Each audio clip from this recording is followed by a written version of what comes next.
All right, if you please join me in the pledge. I pledge allegiance to the flag of the United States of America and to the republic for which it stands, one nation, under God, indivisible, with liberty and justice for all.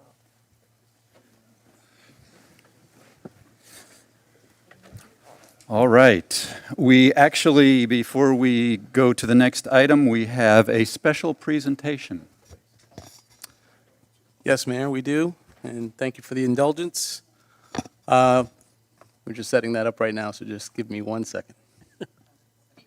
I wonder what this could be about. I wonder what it could be about. It's Barbara Herrera's here from Weekend. That's what it's about. Drum roll.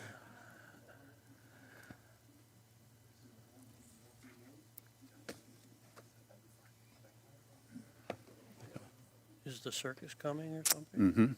Mm-hmm. How did you know? Yeah, no, I know what's happening. Ah. They've got handcuffs. Mayor, we wanted to invite, we wanted to invite our partners with the town of Davie. They wanted to make a special presentation, so I'll turn it over to Town Administrator Rick Lamack from the town of Davie. Welcome.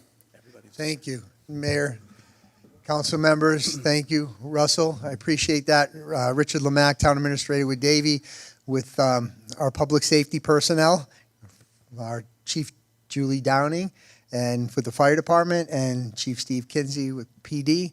And we're here tonight. If we could ask Mr. Burns to join us down here, we would just like to give him a couple of presentations and a little recognition for our friendship and our time together, and I appreciate you pausing to allow us to do this. Thank you all very much. Yeah, thank you all for coming out. That was awesome. Let me get a picture.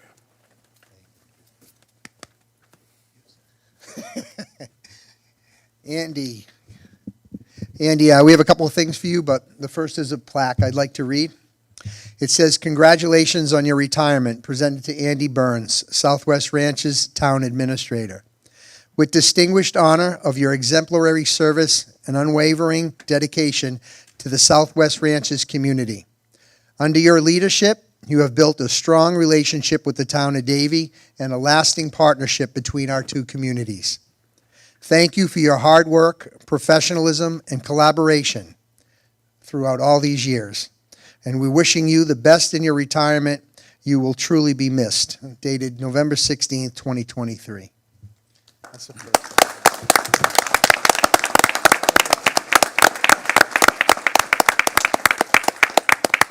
And we also are presenting you with our signature paperweight from the town of Davie. And Andy, you've been a great friend. I can't tell you, we've built an incredible relationship through the years. A great reflection for the town council and for the fire and the police department that's here today. And I can tell you that a lot more of the staff, both the officer level and for the firefighter levels, would have loved to have been here tonight as well. And again, congratulations, Andy. Mayor, council members, thank you so much for the time and pausing to allow us to do this. And Andy, all our best. Yeah.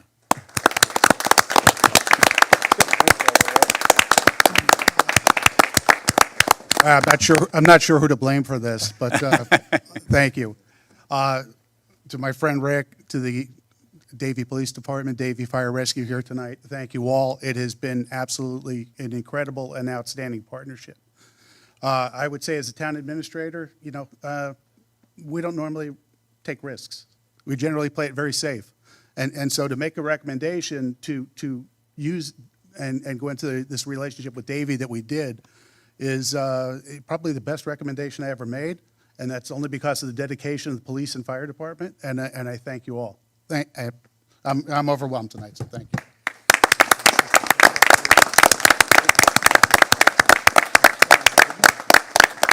Congratulations.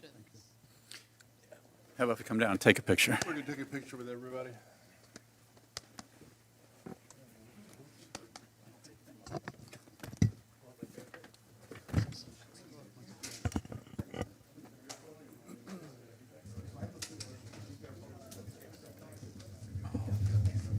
Sure. God. Yeah. Dan, would you take the pictures? Come up here and take. Yeah. Might be better.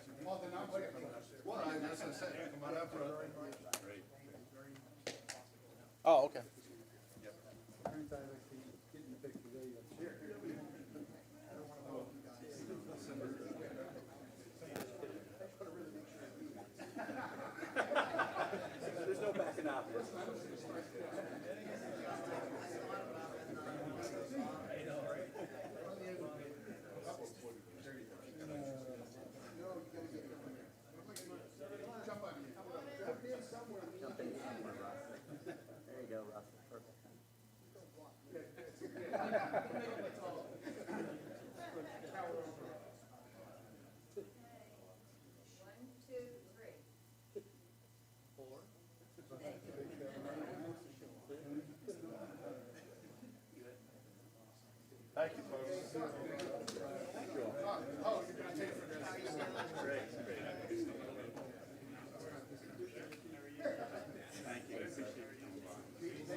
It's the final countdown.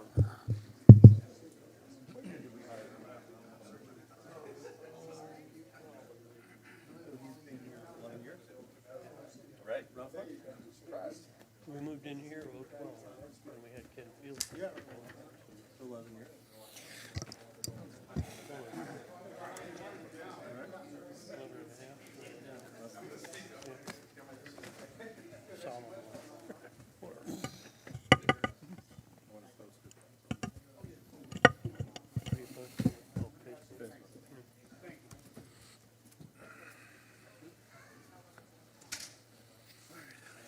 All right. That's the first ceremony we've ever had in an LPA. Yeah? You're special. I normally like to stay up here when you guys go down. What's your, Not tonight. what's the paperweight? $50,000 bonus. Don't tell them that now. Probably a shield. All right, that was awesome. All right, let's move on. Item number 3. This is a resolution of the local planning agency of the town of Southwest Ranches, Florida, recommending that the town council adopt an amendment to the text of the town of Southwest Ranches Unified Land Development Code to amend the permit provisions pertaining to indoor and outdoor assembly in rural and agricultural districts within the town, providing for an effective date. Mayor, just a reminder to the council, since this item is a recommendation to the town council item, generally what you do is you have the public do its full discussion at this time, and then we incorporate that discussion by reference into Regular meeting. the council meeting Yep. 10 minutes from now. So, Great. just a Thank you, Keith. reminder. Thank you. All right, do I have a motion on this item? Make a motion to approve? Second. I have a motion and a second. Is there any council discussion on this item? Oh, boy, you bet. Go for it. Just some key points to this provision that I'd like to highlight for everybody, for the listening audience and the council itself. The way this is written now is there's no permits are required for any gatherings without amplified noise. So that means a kid's birthday party does not need a permit. Right. Whereas before, all of us up here, with exception, I think, David, but have had kids have gone to Hawks Bluff or whatever, and second and third grade, the entire class is there. You get with all the chaperones, the parents, and everything. So you easily cross over 25 person. Yeah. That we have. This eliminates that provision totally, as long as they don't have the DJ and the band and Right. and all of that. So that's a big plus. I think is a big win for the regular folks in town who just want to have a gathering, a party, Right. barbecue, whatever's going on, a Yeah. church group, Bible study, et cetera. The amplified noise, which has to be permitted, is limited to 4 hours and only 2 times a year. It's with the permit, it's during published hours, okay? So we have cutoffs at 11 o'clock, so it would be from 7 to 11, and then on New Year's, it would go till 1 a.m. If they so desired to have it at that time. So that's where the permit hours would come in. They would need to notify adjacent properties, one of 2 methods, either knocking on doors, petition-wise, or U.S. mail. And that would be just for the surrounding area, just so everybody knows. They need to post the permit where it can be read from the street. Simple, put it in a bag, duct tape it to a, mailbox, whatever works. If they exceed the time, there's some penalties in here now. And if they exceed the time slot that they were been allotted to make a lot of noise, amplified noise, the police or code can shut down the gathering and actually go in and physically pull the plug on the equipment, and that's it. They're done. Right. And then they would be in violation, and that would go into the next phase of it, where penalties would be applied for future permits if there's been previous violations within the last year, 2 years.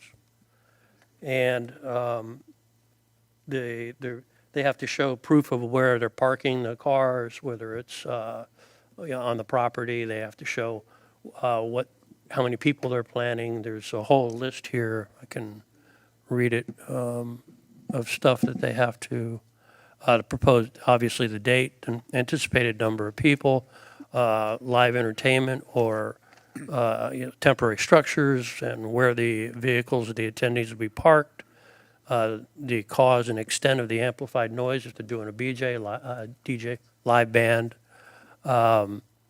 and they can't exceed the time frames, and they have to acknowledge all of this. And any fees or deposits the town may establish by resolution, but we haven't gotten that far yet. So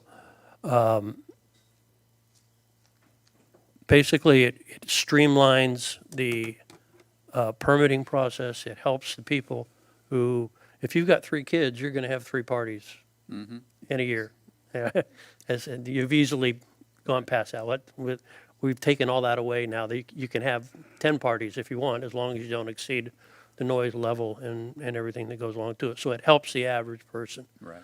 The bad actors, this puts the bad actors on notice, because there's penalty clauses in here, and that seems to be where the real problem is. Right. With the amplified noise. So that's my key points that I wanted to point out. Great. For the public on this whole thing. Whether or not this survives at the end of the conversation is another story. But I think it's better for the town and for the neighborhoods that have, especially that have the party houses. Right. And I've come to believe that the party houses, most of those people are in the window business because they're doing their best to break everybody's windows at certain times of the day. Yeah, it's of crazy. the night. I mean, it's Yeah. pretty jarring sometimes. So that's why we're at where we're at right now. Yeah, I think it's some great improvements to Thank you. the ordinance the way it was. So, good job. Yeah. Any other comments, Jim? Mayor, Yes, please go for it. thank you. I read through this and I was really concerned when I first read through it. It seemed as though we were taking residents' rights away by limiting it to 2 parties.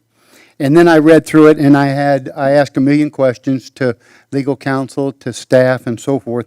And Gary just explained it. I do understand that having a party for 3 kids or 4 grandkids, 20, 30 people, you're not going to need a permit.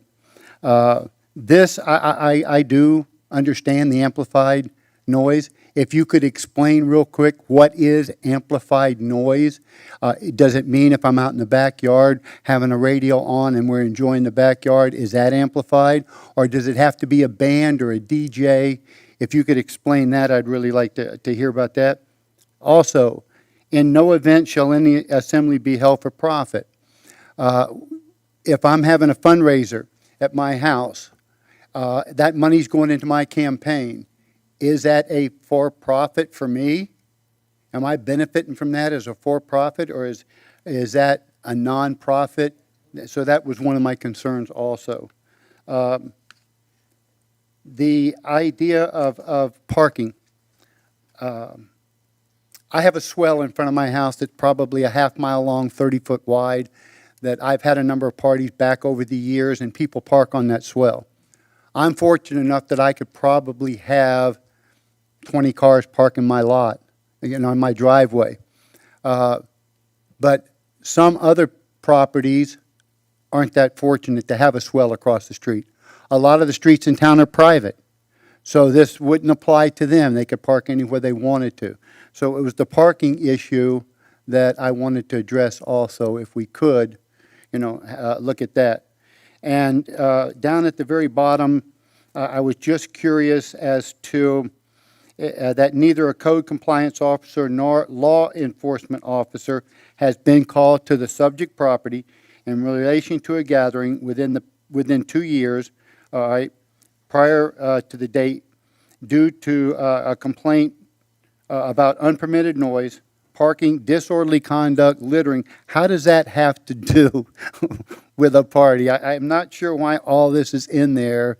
It just seems like if we're going to make an ordinance, it needs to be something that we can enforce and something that makes sense. I don't understand why littering and property damage and other things, if they were called out to code, how that would affect a party. So those are just some of the things that I wanted to clarify if I could. Good feedback, Jim. Let's go through those one by one, right? Yes, sir. So why don't you start from the top one more time, and let's just talk through them. Right. The first would be the, all right, let's do for-profit. All right? That's at the top of this list here, for profit. Any assembly held for profit. If I'm doing a fundraiser, No. is that for profit? Because it's going into my account.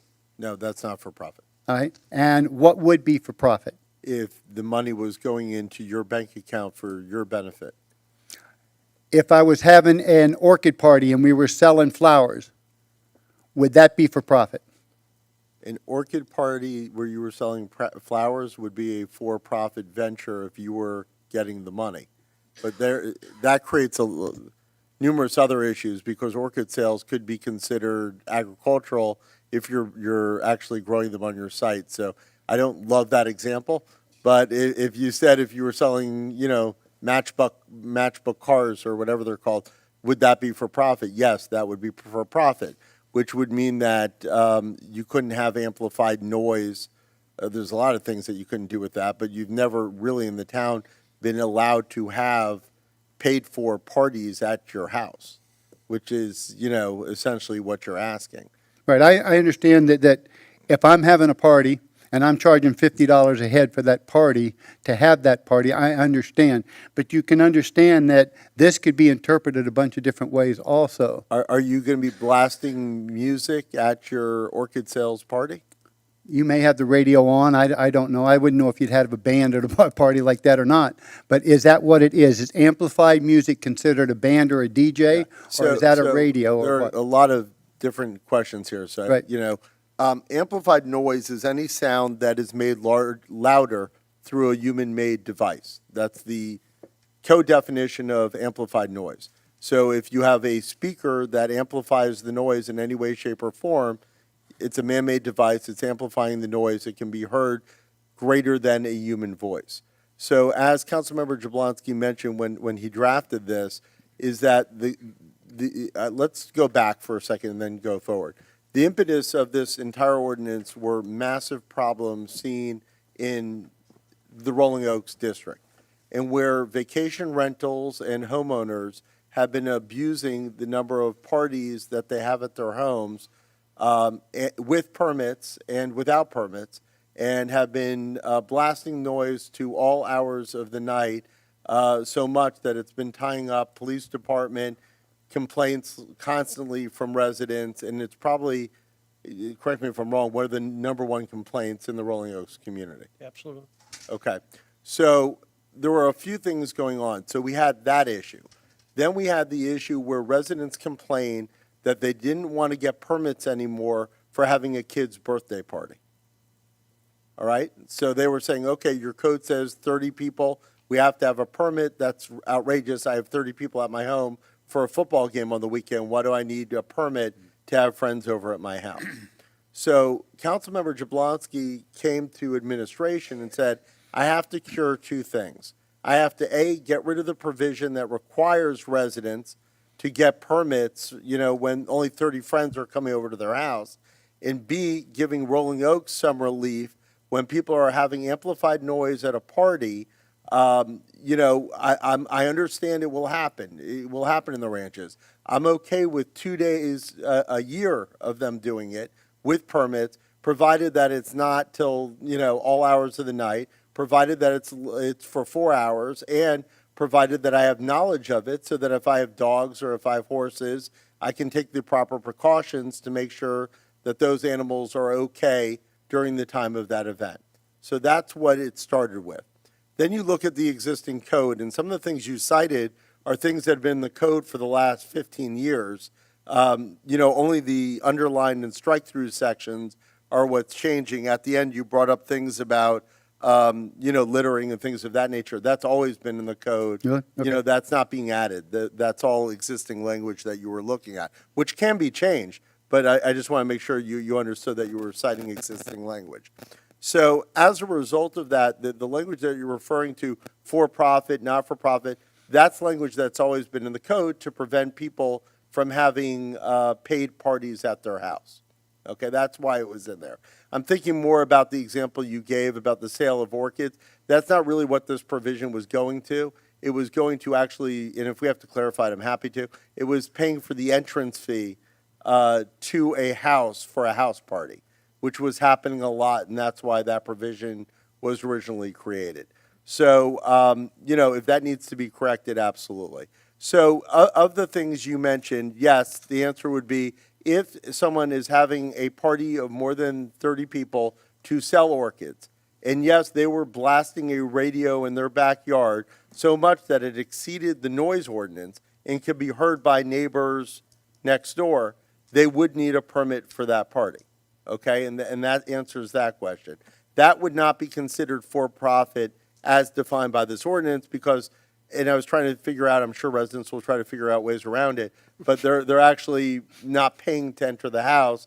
They'd be paying to buy an orchid or buy a Mary Kay product or whatever the case may be, but I was worried about that answer because I started thinking about it when you said it. The swale issue is a completely different issue. The code has always stated that you cannot park in the swales, and the reason why is because the swales are clear zone for, as defined by DOT, the county, et cetera, and it's supposed to be an area that if you're having problems with your vehicle, you can pull off quickly and avoid either a canal or getting hit by another car. There are a lot of cases in the town where the swale is incredibly large, and in those cases, it may be appropriate to allow limited times for people to park in the swale, but it's definitely not every swale in the town of Southwest Ranches. You called me on that issue, I think this morning, and you asked me to quickly send you language that would allow that, and maybe you could read it into the record to at least address that issue as we're going through issues, to see if the council would be in favor of it. Right. And like I said, I did touch bases with you, but I do have a question before I read this. This would affect county property. Town property. I'm sorry, town property. What about all the streets in town that are private? See, They park on the swells, cases, they own the swale. So why would they be allowed to park there and someone like my property on 166 have that swell and not be able to use that swell? So there are two different answers here. The swale that a private person owns is still dedicated to the public, meaning that the public still has the right to traverse it and to pull off on it if there's an emergency, ride horses down it, et cetera. The difference is liability. If the town, if someone parks in a private swale and another car hits them, they're fully liable. It's happened before. It happened in, was it Griffin 345, that had a multi-million-dollar judgment against them because of a car accident, that occurred on their private roadway. If so, the difference is liability, that if a car is parked in a town swale and is hit or something happens, then the town can be sued, as a result of that car parking there. How is that? How is the town liable if there's an accident? If somebody drives off the street and hits a car that's parked on the side of the road, how is the town liable? If the town has permitted it, that person who hits that vehicle or the person injured will no doubt sue the municipality as well for liability for allowing that car to be in that swell. Now, is Davy going to enforce that? Because there's no sign that says no parking. There's no sign on Sterling Road that says no parking if you leave your car there either. It's right-of-way, just like any other right-of-way. It is fully enforceable. What you sent to me, and I will read it into the record, it says, in the event that an applicant desires to utilize the swell parking, the town may authorize the use of same, provided that the town finds that such parking will not create a life safety issue, and provide that the resident provides the town with insurance as approved by the town, listing the town as an additional insurer. Correct. Okay. So you would have to take out an insurance policy? It's nominal. You have two choices at that point.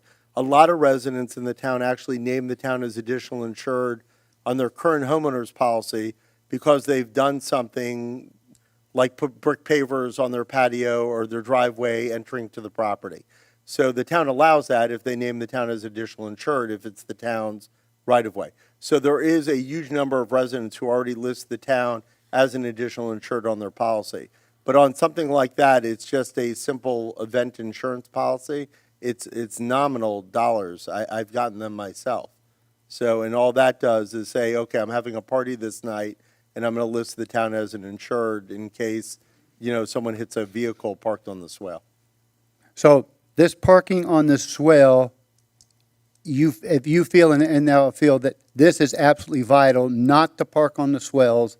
So if someone were to park in my driveway and the back of their car was 2 foot off the street, but it was still in my driveway, that is part of the town right-of-way, and they wouldn't be allowed to park there. So we got to go back a second. yeah, This is nothing new. okay, The requirement to not park in swales was actually in the 1968 code. We didn't add this into the code. It's Okay. always been there. Okay, whether or not Davie enforces it is a totally different issue, but it's always been in the code. So all we're saying now is if the town is legally allowing someone to park in the town swale, the town's right-of-way, that the town needs to make sure it's safe, and then if it is safe, we're okay with it, provided that for that event, they name us as an additional insured, to make sure that if someone hits them, if a horse falls, as a result, or a million other things, that the town is insured from that liability.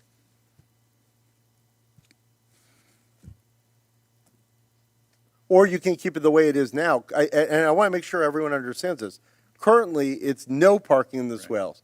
Like today, without touching this ordinance. That's what the law is today. So this, what you're proposing allows it, and currently it's not allowed.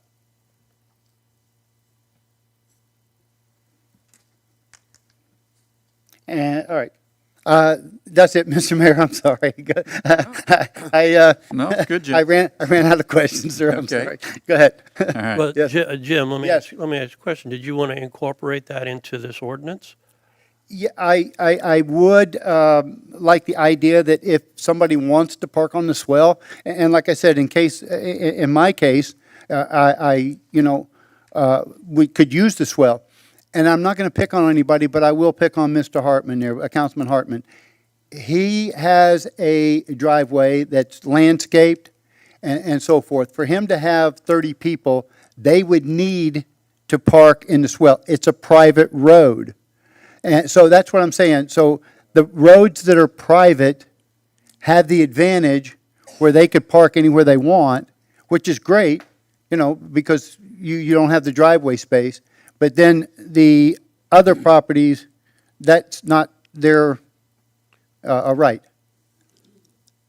Okay, we got to remember one thing too. We're only talking about parties that have submitted for a permit.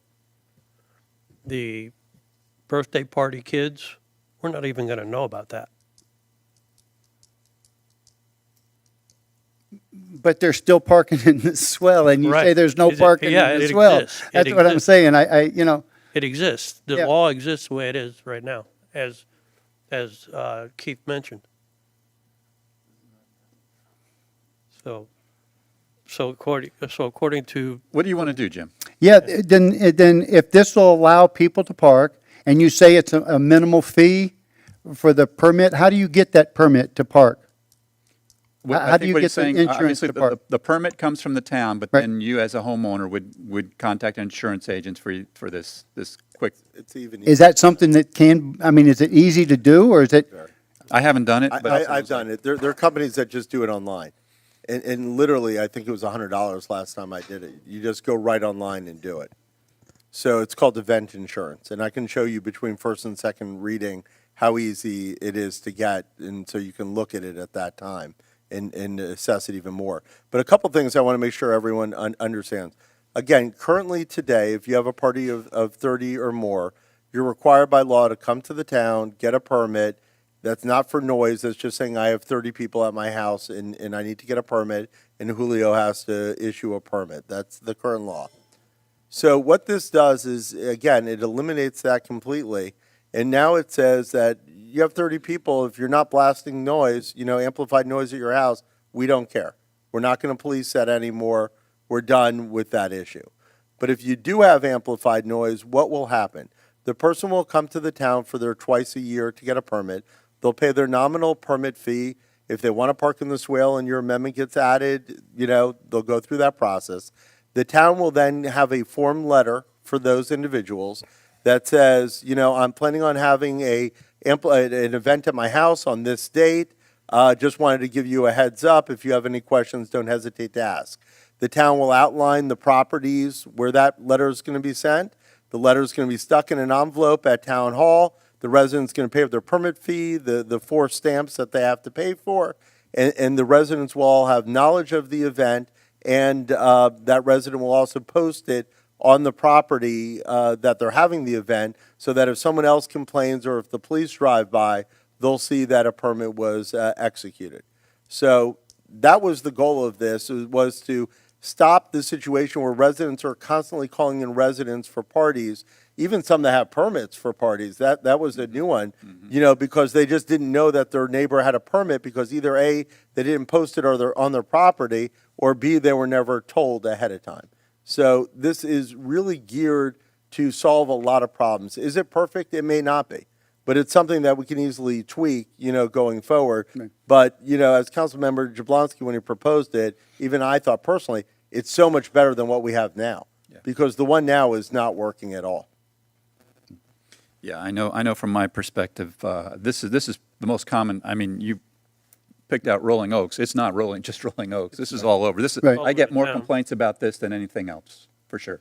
So I was excited to see these changes. Can it be tweaked? Yeah, I think probably, we've been tweaking it for 23 years. I think we'll still be tweaking it, but it's getting better and better, I think. and this would take 2 readings, so if there's Yeah. something we think we dream up between now and the next reading, we Right. can talk about it in December. Right. So what I'm hearing, let me see if this is true or not, correct me if I go astray, but what I'm hearing is it's okay the way it is, except for the addition of that language that you read. I'd like to see that put in so that, if somebody could use the swell or whatever, it'd be possible. I understand, I was going to say something about the letters, but I do understand it's only twice a year, and it's only the adjacent properties. Correct. It's not a 500 square foot area like the helicopter or the fireworks. It's your adjacent neighbors, and I understand that, right? Correct. Right. That's And 100%. by the way, I'm looking real quickly on my phone for event insurance. It's anywhere from $60 to $100. You found it that quick? Yeah, Okay. there's like So 1,000 online Okay. companies. Yeah, Thank you. that's pretty Right. feasible. Well, Okay. as Right. maker of the motion, I'll modify my motion Thank to you. include Jim's wording. language that he read about invent insurance. Okay. I'll include it in my second. Okay, so we've amended the motion and the second. Very good. Yeah, Mr. Polikoff has this. Do you need this, the wording? Okay, okay. Do we Thank want to All open right, the public? yes, Hold definitely. on. Yeah. Any other Jim, you comment? did have one thing that you had that question of in page 9 of 14, paragraph F3. 9 of 14. Where are you? F3. Page 9 of 14, F sub 3.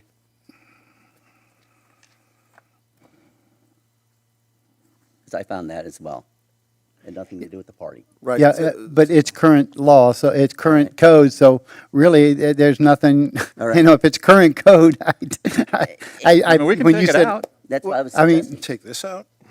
This is saying if you've been cited for any of these issues, you can't get another one if you've been cited in the last 2 years. For littering. I mean, I think you're talking about those other things that Yeah. are unrelated to. Yeah, unrelated, I Right. mean, yeah, is it, If your party leaves litter all over the place and code cites you, Right. that's the point of this. Right, okay, Litter being just one, parking, disorderly conduct.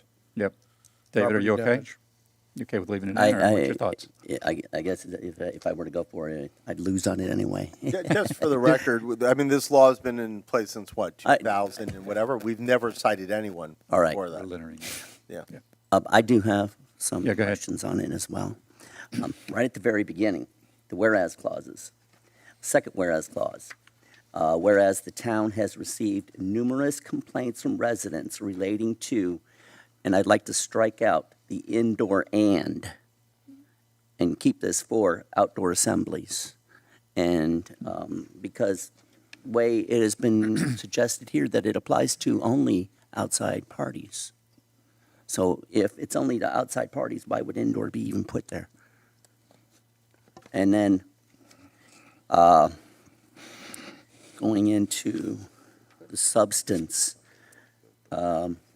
page 8 of 14, where we go into paragraph 4, I would like to have the, where it goes, an exterior or an outside assembly, as opposed to just an assembly. So it would clarify that this does not apply to anything inside the home.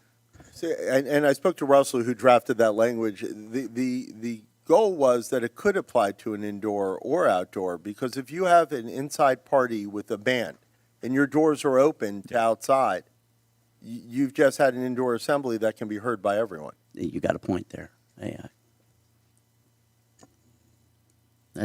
got a valid point. And it does rain in South Florida. Yeah. You have a tent that's an indoor. Now, It's indoor. Yeah, I was just thinking of that. can we, and I'd like to be able to see if we can weaken the notification period of the next door neighbors, not so much 10 days, but even maybe the day before, because sometimes people are quite busy and you're like, oh, I forgot to let my neighbors know. If they learn, I mean, I'm busy all the time. And if I forget to let somebody know 10 days before the event, am I already in violation of this? The town's going to take care of that at the time of permitting. Okay. yeah, That means is you have to get the permit.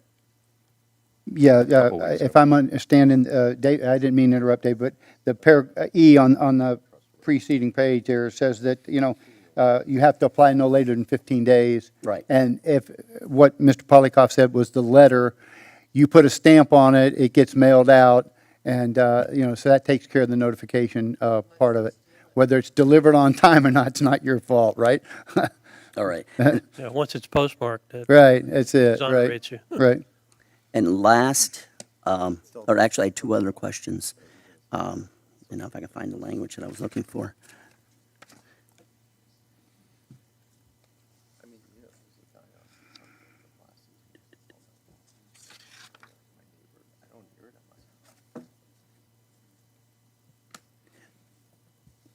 The requirement that the permit be posted to be viewable from the street. How would I be able to enforce that on my property? I don't Plastic bag have a stuck on your fence. mailbox. I don't have a fence. I'm sorry? Mailbox. My mailbox is across the street. Put it And on the people- windshield- and- Put it on the and- windshield of a car. I'm sorry? Here's one of your campaign signs. Yeah. I mean, But I'm serious. what most I mean, people do, they my- put it on a post. I've seen this in a lot of other municipalities. What is it again? They'll put it on a wood post and just knock it into the ground. All right. That's what most cities do. Put a stake in. Yeah, Okay. All right. they staple it right on. And then, since the primary target of this has to do with the Airbnbs, could this be included with the application for the permit for the Airbnb, this whole ordinance? So they are aware of it. I don't understand what you mean by that. When the Airbnbs, we developed the licensure for the Airbnbs.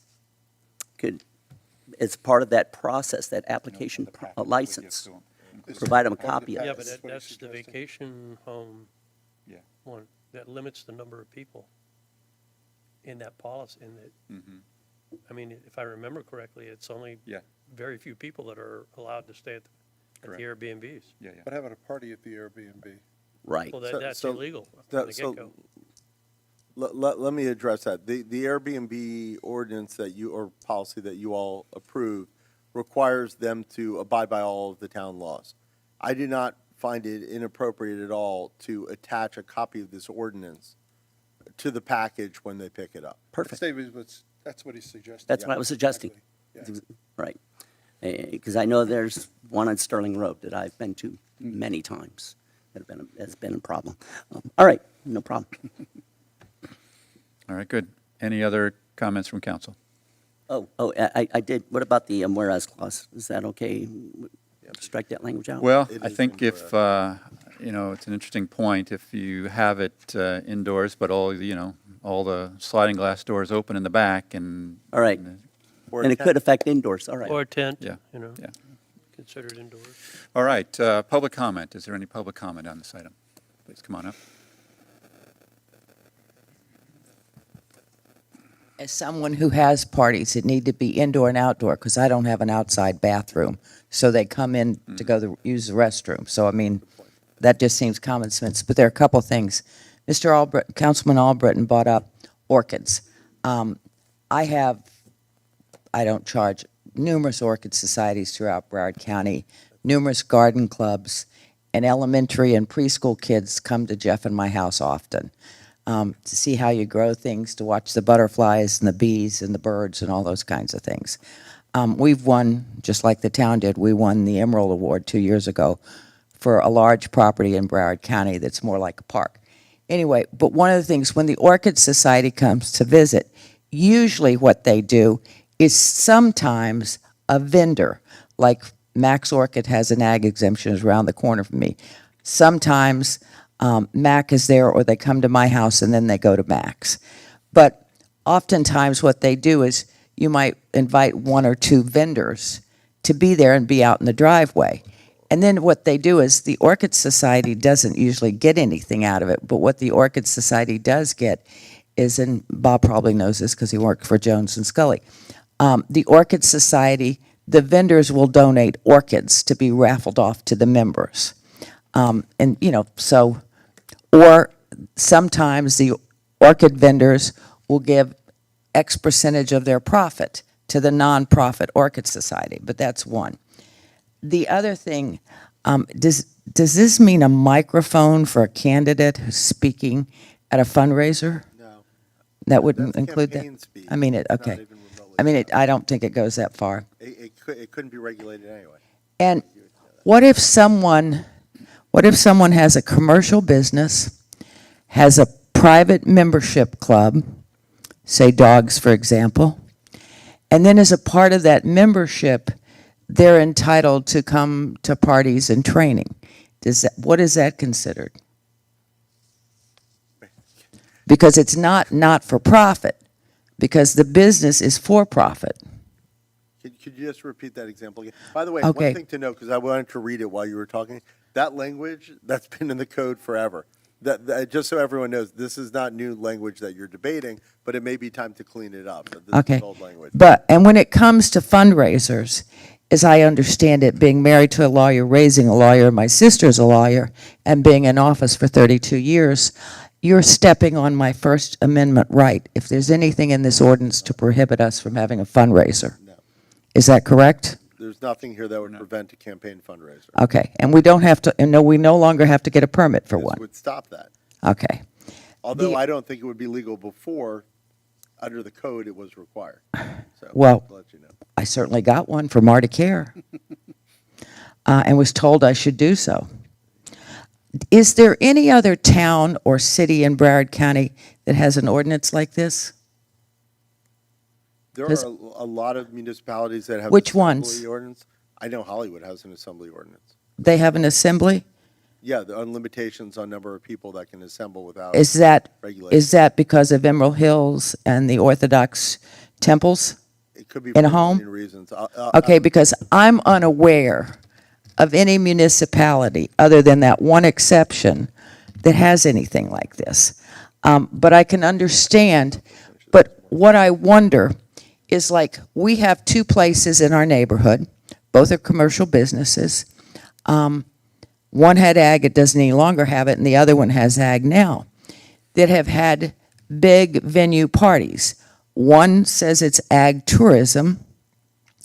The other one, the other one had, I'm showing my age, an electronic light, bands and a DJ thing on a Saturday night and parked at the Shot Center, just down the street from you, David, on the other side. Now, what is that? How does that fit into this? Is this part of that they could only have two of these? I don't think that property is in Southwest Ranch. It's not. It's not. Oh, yes, Zen Studios is in Southwest Ranches. Then it's not shot, so. No, but they parked at the Shot and then used those big buses and transported them All right, over to so Zen. we need to- and they we- keep the property yeah. nice. I'm just asking you. Right. I'm not objecting. I'm just asking you, do they only get two of those a year? Yes. Okay. And then,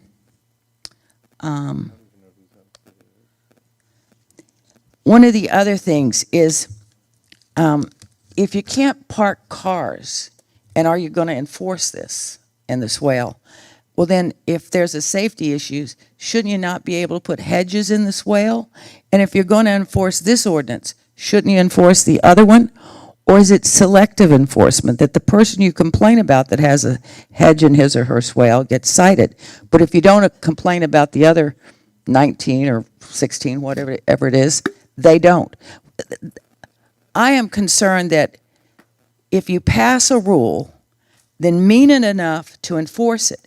If you're not going to enforce it, then don't make some of us live by the rules and the others not. But, so that's an issue. Then, the other thing is, like, I've talked to a couple people, and they want to do an orchid show maybe, and I'm sure they would ask you if they, because it's under the auspice of the town about where they have the farmer's market. But if we were to do a secret garden tour, like they have in Fort Lauderdale, I don't know if any of you have ever been on that, it's really nice. But what they do is you find about 6 or 7 homes, and have unique landscaping, and you get volunteers at each one of the homes, and then all throughout the day, they meet up at one centralized location, they get the addresses of the properties, and then they go tour those properties. And at one property, they have kind of a tag sale that members have donated garage sale items, and they have Gail, who from Gail's Nursery out here sells orchids. Lori, this is supposed to be 3 minutes. I've given you Okay, way I'm over sorry. that. What I'm just asking is, all of you were talking, there are all these concerns I have, and those are the questions. Thank you. Thank you, I Laura. apologize.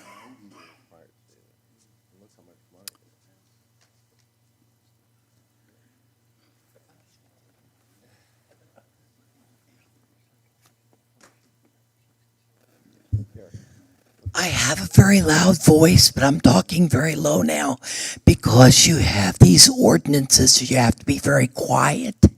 Shh. Look, guys, Every last one of you said you're going to protect our rural lifestyle. That was your big platform. And, one thing about Freddie, when he was here, he never wanted to make a law unless it was absolutely necessary. This is not necessary. It really isn't. You have a law. If somebody is jamming up a road and they're parking all over the place, you go in there and you tell them, hey, you got to move your cars. It's that simple. I don't understand why we don't want happy people. I'm serious. They don't want any noise, no music, no sound, no music. Shh. I enjoy it. My daughter went to New York. She lived on the 5th floor of a walk-up that belonged to dancers, and she said on the 2nd floor was a drummer, and on the 3rd floor was somebody else, and she said the noise, but it was wonderful. And when you walk down the street, people are playing instruments and they're dancing, and she stopped. She was going somewhere, and there was a big Chinese parade going on, and she stopped to enjoy it. My point is, we are not dead yet. When we die, they put us in a box or they cremate us, and it's over. We don't have to worry about the noise. But I have a school across the street.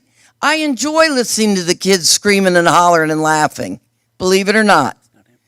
And across the street from me on the other side is the temple, and the Sikhs had a wedding the other night, and I assume it was, or maybe they were celebrating a holiday, and they had fireworks for an hour. And I thought, should I call? Nah, I don't care. They're having a good time. But they shot them off for an hour. And nobody in my area really bothered with it.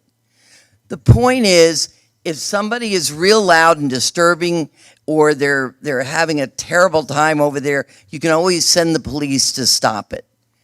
It might be an inconvenience for you. It might be a little bit of a tussle. But the reality is, you're making a law for 1 or 2 people, or maybe 1 or 2 incidences, and you're putting a burden on everybody. And then, as Laurie said, are you going to be able to enforce it across the board or just selectively? I hope you reconsider this and kind of put it away for a while. Thanks. I think there's a confusion here. This relaxes the law. Good afternoon. Good afternoon, Jeffrey. Oh, good evening. Jeffrey Cohen, 12801 Luray Road, Southwest Ranches. I appreciate, and Mayor, members of the council, good evening. I appreciate the purpose of this proposed ordinance, but I've got some specific questions.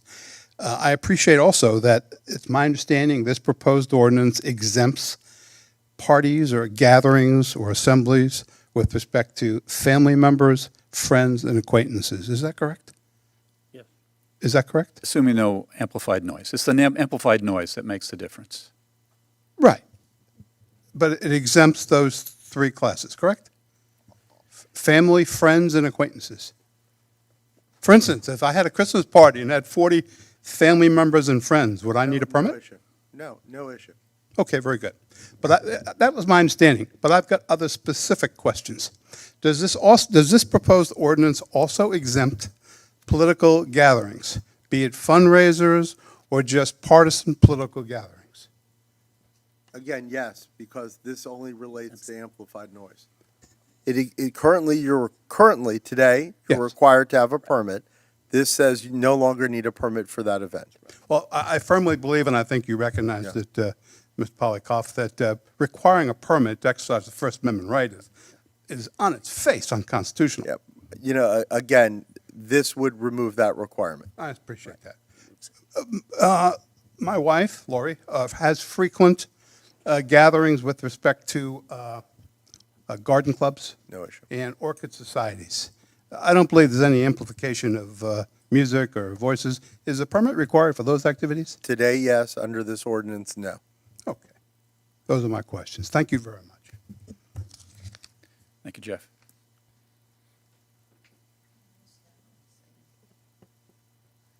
Debbie Green, 5201 Southwest 199th. I think you've just answered my question, but as I was listening to Keith and everyone else and then hearing some of the public comment, what I understood is that today, the way that the code is written, if you were to have a birthday party, people over for the holidays,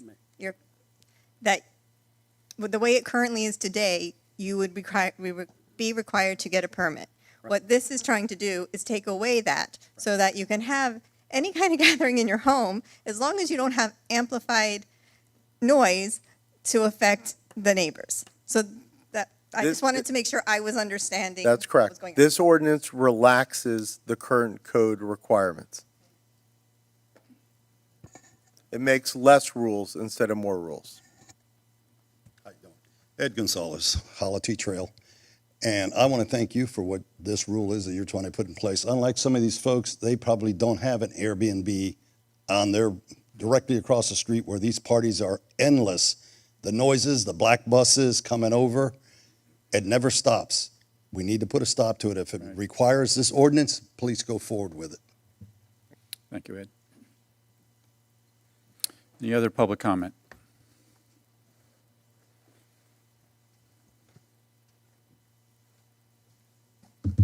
Good evening, guys. John Garati, 162nd Avenue. I got a couple questions. I know I don't have an agricultural property. I have a residential property, but I'm a little familiar with some of the agritourism stuff. Does that apply for a business that has gatherings for agritourism? Is it restricted to the two, or is it, because it says agricultural in the ordinance. I wanted clarity on that. And it says in the ordinance itself, it says non-amplified and amplified cannot be heard from the street. So is this part of the new noise ordinance, or we're still going by the old noise ordinance that didn't have a time frame? And in speaking to code enforcement, they haven't been enforcing any sort of a noise level. So this being the Airbnb problem that it is, luckily in our area we don't have that, but I'm sure it's a nightmare for some residents. But to gather my question, is it more to streamline the noise problem that the Airbnb parties are creating? So now we're restricting to two. What happens if you want to have the third? Is it up to the town, or is it a definite no? I don't have parties at my house. I used to, but I have a lot of residents that ask me a million questions, and I'd like to give them clear answers rather than bombarding Julio, because, But the biggest thing is, if an agricultural property has the right from the state to be able to have their events without asking the town, how does that not conflict with state law? That's really the question I had. So, thank you, guys. Thank you. Any other public comment? Seeing none, public comment closed. I will say just a couple things, John, to answer some of your thoughts there. As far as decibel levels today, there are none. I had talked about that when I was trying to tweak this, and by the way, Gary, thank you for I tried to change it, and and it was not going well, so I said I'm going to let it sit for a while, and I appreciate you taking it up and doing a much better job than I did. But there are no decibel levels today, so that does not even come into play. As far as the agriculture, agrotourism, I'm not sure how that. They would have to comply with this regulation as it relates to amplified noise. They don't need permits for just having an assembly at all. Well, under this ordinance, they wouldn't either, but they still have to abide by town's noise, parking requirements, et cetera. That's all in the agritourism statute. Great, thank you. Just a question about that then. So if somebody does this goat yoga or something like that where it's quiet and they may have 20 customers come on Saturdays, no issue. They're allowed to do that for profit under the agritourism statute. Thank you. All right. So just to be clear, because we heard a lot of different things there. So this ordinance, the way it is assuming you're not having loud amplified noise, this is a lot more lenient. If you are looking to have that loud amplified noise, this is restrictive. It only lets you do it twice a year. And I have to say again, I'll just speak for myself, but I'm sure I know that I'm not standing alone here, that this is not one or two events from one or two individuals. When we get into the May, June, July timeframe with all the graduations, all the weddings, all of the events that happen there that turn into big deals from inviting everybody over, this is a very common complaint. So that's what we're trying to address. And if it's just a family event, that's different. But a lot of these turn into major events, and so that's what we're trying to adjust, because it's a big deal and it happens all the time. Yeah, the problem is a lot larger than most people Yeah. think, because their neighborhood may be quiet and they don't hear the parties. Right. They go out and across all around town on the Airbnbs and in the private properties. Yeah. That seem to proliferate now as more and more homes are being sold and new people moving in. Right. Stuff like that. So it's probably not it's certainly not perfect. It's a work in process, but I believe it's moving the right direction. Mayor, could I ask one more question? Sure. Could I ask Andy if he would check with Julio, if Julio's around, ask Andy if he'd ask as to how many code violations this past year were noise violations. I attend the code hearing, and believe me, there was a number of noise violation things. Would you be able to? And I just add on to that, Jim. Yes. I bet the majority of the issues never make it to code. The majority of the issues, Davie PD is called. Yes. They come out. Yes. And they by now the neighbors are annoyed because they've had their evening disrupted. Davie PD comes out, they talk to the owner, and then the owner turns it down. Yeah. Never goes to code because we got compliance. Right. So whatever makes it to code, which is quite a few, Yes. is a small percentage of the overall problem. Absolutely, but there's quite a number that actually do make it to Right. to code. Right. Yeah, if I may, Mayor, Yeah. I think Julio can answer how many of them have actually made it to the code process, and if he can come forward, he can ask that or answer that question. But I will say, because we send out the weekly incident reports from Davie PD to you, Yeah. and it's not unusual to have one or two a week Right. where Davie PD will approach somebody, ask them to turn the music down, and they do. So they don't, as you said, Mayor, they don't reach that violation stage, but we do have those logs. So there are, it's a weekly occurrence. Yeah. So otherwise, Right, yeah. yeah, Julio, please. Thank you. Good evening, Mayor, Council. I actually did look into this prior to the meeting. So within the past year, we had 16 of these violations, 10 of which made it to a code hearing and resulted in a fine. So within the past year, 16 total, 10 of them resulted in fines. Great. Thank you.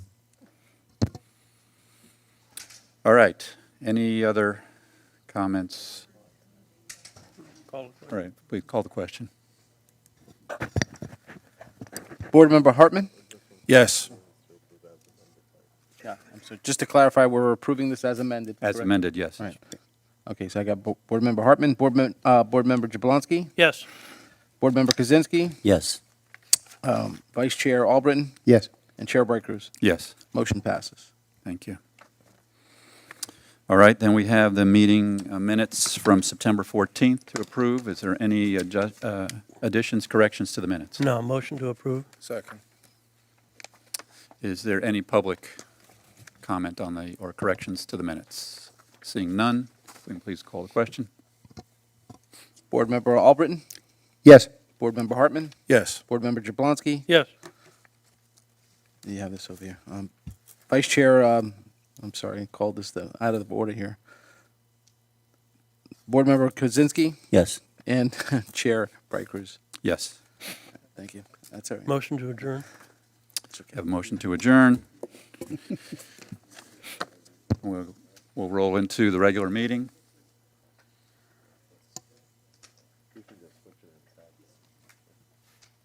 We're ready. If we can call the roll for the regular meeting. Councilmember Albritton? Present. Councilmember Hartman? Here. Councilmember Jablonski? Here. Did it again.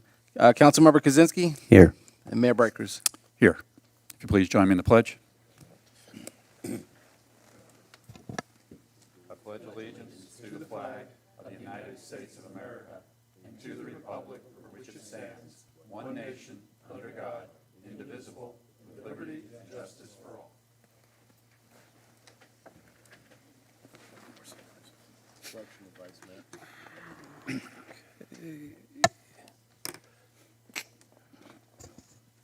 You want to go right into the motion? All right, so every year, according to our charter, we select a new vice mayor, and generally, there's a nice rotation, and we're all kind, so if somebody would like to, Mayor, I would. please. I would. I'd greatly like to do that. I would like to say thank you to the town of Southwest Ranches for this past year. It has been my honor and a privilege to have represented the town at the Broward League of Cities, at the Broward Water Advisory Board, at the Broward Water and Climate Academy, the South Florida Regional Planning Council, and at Town Hall when the mayor's been here as vice mayor of the town. I appreciate it. And I would like to make a nomination if I could. Excellent. There's a gentleman sitting right next to me right now. Looks like he's Santa Claus, or trying to be Santa Claus, Mr. Councilman Kaczynski. I'd like to nominate him for vice mayor. Second. Very good. I have a nomination and a second on that. Any discussion on that item? I'd like to discuss a couple things. I have the vice mayor facial hair growing here. Excellent. Jim, I'd like to just thank you for a job well done as vice mayor. Yes, I was out a couple meetings, and you did a stellar job, not only there, but in all the other responsibilities. Thank you, sir. Thank you. Yeah. And I definitely support David in this coming year as vice mayor. Any public comment on the item? Seeing none, if we can call the roll. Councilmember Hartman? Yes. Councilmember Jablonski? Yes. Councilmember Kaczynski? Yes. Vice Mayor Albritton? Yes. Mayor Brighters. Yes. Okay. Congratulations. And then, all right. Thank you. Thanks. Mean I can sit here now? Yeah, let's rotate chairs. All right, public comment. Do we have any public comment this evening? So Judge Cohen, did you want to do public comment also? Okay. Lori Parrish, do you want to do public comment? No worries. I just want to make sure, double checking. John Garrotti, do you want to do public comment?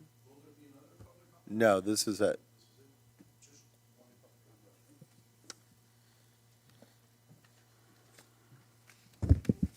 Good evening, John Garrotti, 162nd Avenue. It's just touching back to what we were just discussing on the previous, the restriction on the indoor and outdoor assembly.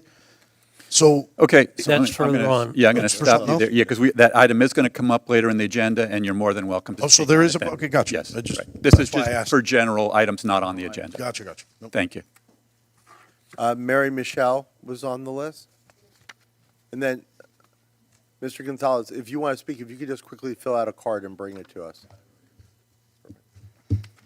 Mary Michelle, 15011 North Saxon Circle. If what I have to say goes a little bit over tonight, I would appreciate the ability to finish my speech. I am speaking tonight to ask for a retraction or rescinding of the Southwest Ranches Town Council Resolution 2024-001, Support for Israel, and in its place, create a new resolution calling for a ceasefire and equitable peace negotiations. I understand the pain and raw emotion with which this resolution was passed, and I offer my sincere prayers and condolences for those who were lost and those who were abducted on the October 7th attack. However, on October 12th meeting, a Southwest Ranches resident spoke to ask for the recognition of suffering on both sides. And in response to this, the city not only condemned his call for recognition of the humanity and suffering of the Palestinian people, but he was shouted down, and the mayor told the police officers to physically remove him from the podium. I pray that after weeks of this unrelenting onslaught and illegal collective bombardment and punishment of the Palestinian people, which has accumulated in the deaths of over 11,000 innocent Palestinians, this town will rethink and rescind the resolution and realize that there is and was suffering on both sides. Prior to the October 7th massacre, there was approximately 4,500 Palestinian security prisoners in Israel prisons, including 100 children, 32 women, and over 1,000 administrative detainees, indefinitely incarcerated persons who are held without charge. This statement is according to the Israeli Police Prison Service. The Palestinian people have been suffering 75 years. The creation of the State of Israel in 1948 was accompanied by an ethnic cleansing in which 500 Palestinian villages were destroyed. 7,500 Palestinians were displaced and made refugees from their land without the right of return. There were 28 massacres in which Israeli soldiers killed over 800 Palestinian civilians, including 170 women and children, and 455 missing. Those numbers pale in comparison to the current relentless and ongoing bombardment of Gaza and the West Bank. More than 11,000 Palestinians, 2/3 of them women and children, have been killed. About 2,700 people have been reported missing and are thought to be trapped or dead under the rubble. Israel says it has struck 12,000 targets across the besieged Palestinian territory from October 7th to November 1st, marking one of the most intense bombing campaigns in recent history. 6,000 bombs were dropped in Gaza in the first 6 days of the Israeli assault. This is more bombs than were dropped by America on Afghanistan in the entire year of a war. The United Nations stated that just today, 45% of Palestinian homes have been destroyed. The United States 2021 Human Rights Resolution report on Israel states that significant human rights issues include credible reports of unlawful or arbitrary killings, arbitrary detention, often extraterritorial detention of Palestinians from occupied territories in Israel, restrictions on Palestinians residing in Jerusalem, including arbitrary or unlawful interference with privacy, family, and home. Israel is regarded as an apartheid state by humanitarian organizations such as Amnesty International and Human Rights Watch. United Nations officials are also investigating possible war crimes by Israel in violation of international law. Israel's ongoing expansion of settlements in violation of international law. Israel's ongoing expansion of settlements is in violation of international law. Amnesty International states that Israel's policy of settling civilians in occupied Palestinian territory and displacing the local population contravenes the fundamental rules of international humanitarian law. In the words of the International Committee of the Red Cross, the occupying power has a duty to ensure the protection, safety, and welfare of the people living under occupation, and to guarantee that they can live as normal a life as possible, in accordance with their own laws, cultures, and traditions. In light of the historical oppression of the Palestinian people and the ongoing massacre of innocent civilians in Gaza and the West Bank, we are, at the very least, obligated to rescind the blind support of Israel and to promote peace by calling for a ceasefire. Thank you. Thank you. Mr. Gonzalez?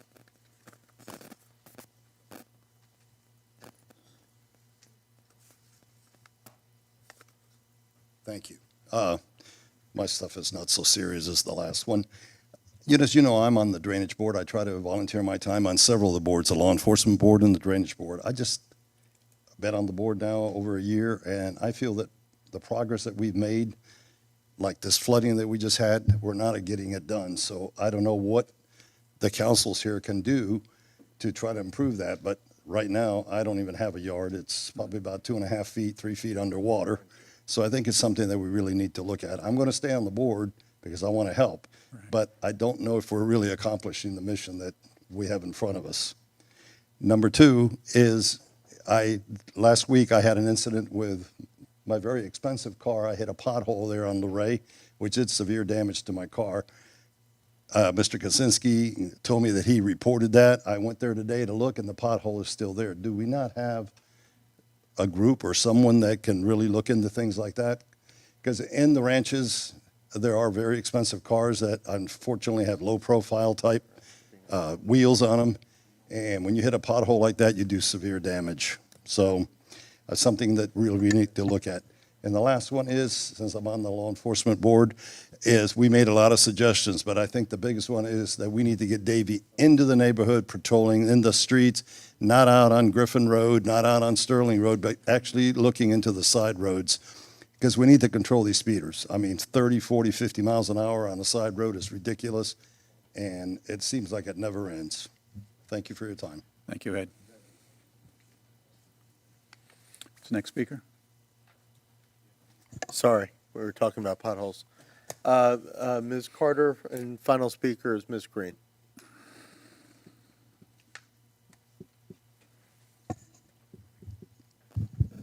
Good evening, Mayor and council members. I came before you a few years ago in regards to a code violation that was received on the property, and I left the meeting, the hearing, under a different impression of what was going to be resolved pertaining to the code of violation. I've been speaking with Julio and Manfred, and I think Deborah assisted with locating the meeting. But before I go any further, I want to tell you that Julio and Manfred are excellent representatives of this city. Great.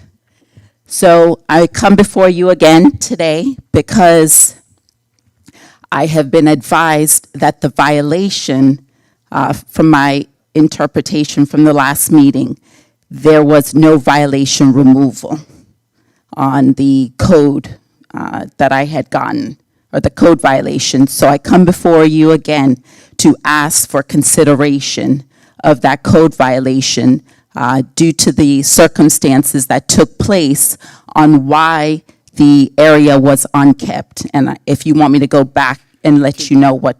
Can you give just a brief Sure. reminder? Sure. So, What? A code lien reduction is not something the council takes Right. up. It would go to the magistrate. And I asked Russell, he said the magistrate already heard this one, so, but it's public comment now. Yeah, I'm just, let her go ahead. Yeah, go ahead. okay, so I guess a code violation notice was sent out. I don't know to what address, but it was never received. I finally received it through the contractor that was performing the service on the property. The code violation was for the landscaping not being maintained. And come to find out, that was during the COVID epidemic. And the person that was keeping the landscaping had passed away from complications of COVID. No one knew. So when I got the notice, after I don't even know how many times it was sent out, I came before you and the board members and asked, for consideration of leniency since it was the first violation. And again, I left the hearing thinking that it was going to be removed, and come to find out that was not the interpretation of it. So again, I'm here before you. Okay. Okay, thank you. We'll discuss. Yes. Okay, thank you. Yeah. Debbie?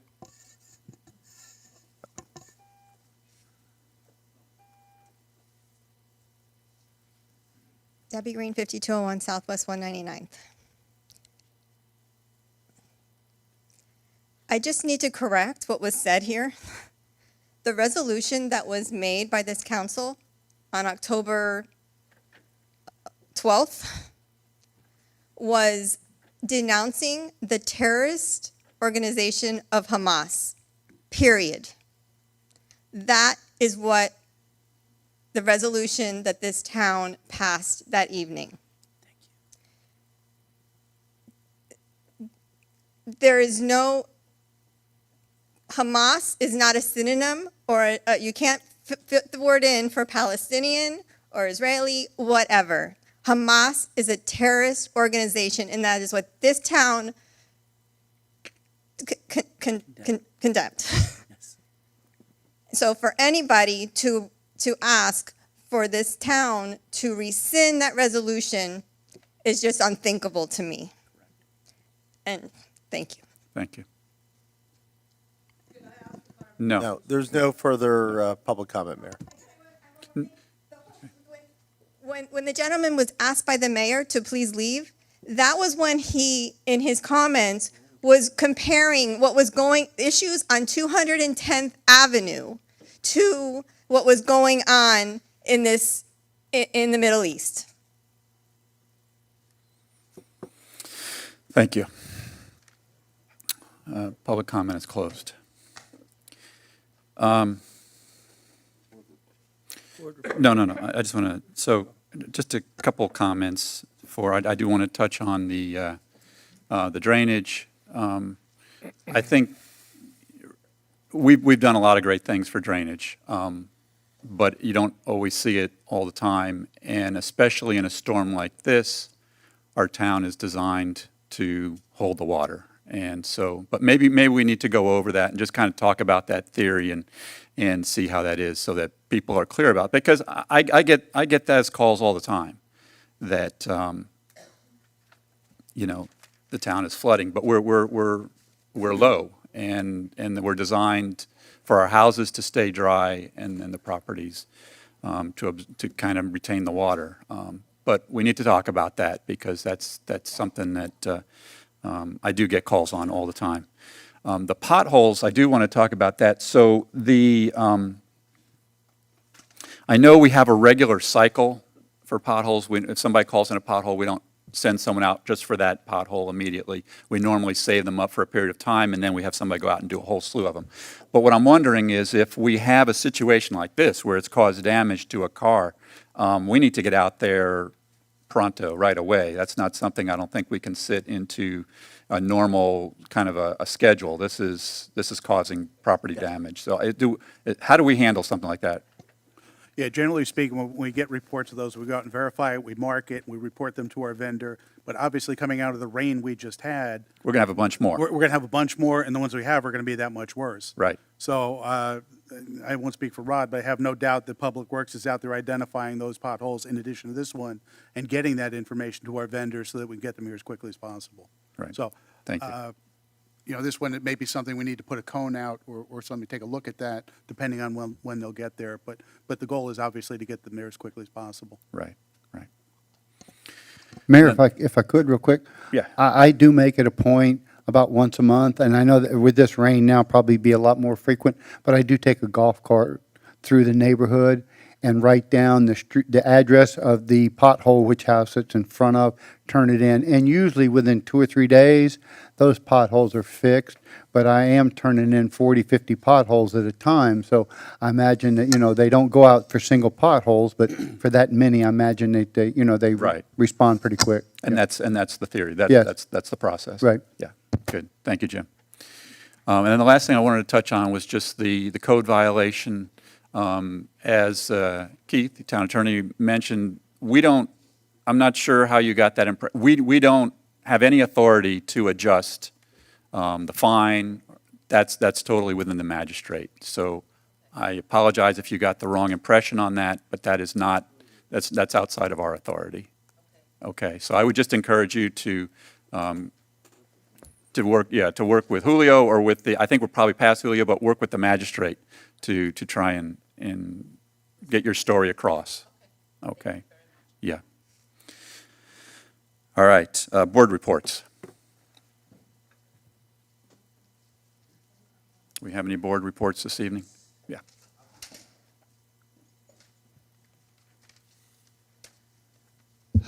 Good evening, Council Mayor, Vice Mayor. Congratulations. George Morris, Chair of the Drainage Board. Yes, as you duly noted, I get calls myself with regards to the properties holding water, et cetera, and it's not, people don't like to hold water. People don't like to see their yards flooded, but the way that the town is designed, 20% of your property in an event like this, 10 to 12 inches, over 24-hour period, you're going to hold water in your property at least 20%, if not more.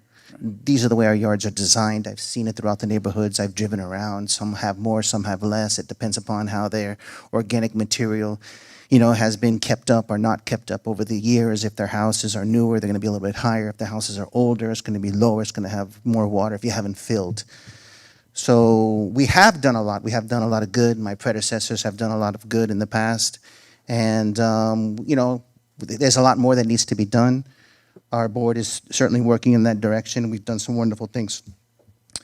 On that note, I'll just go over my last board report real quick. We had a meeting on October 17th.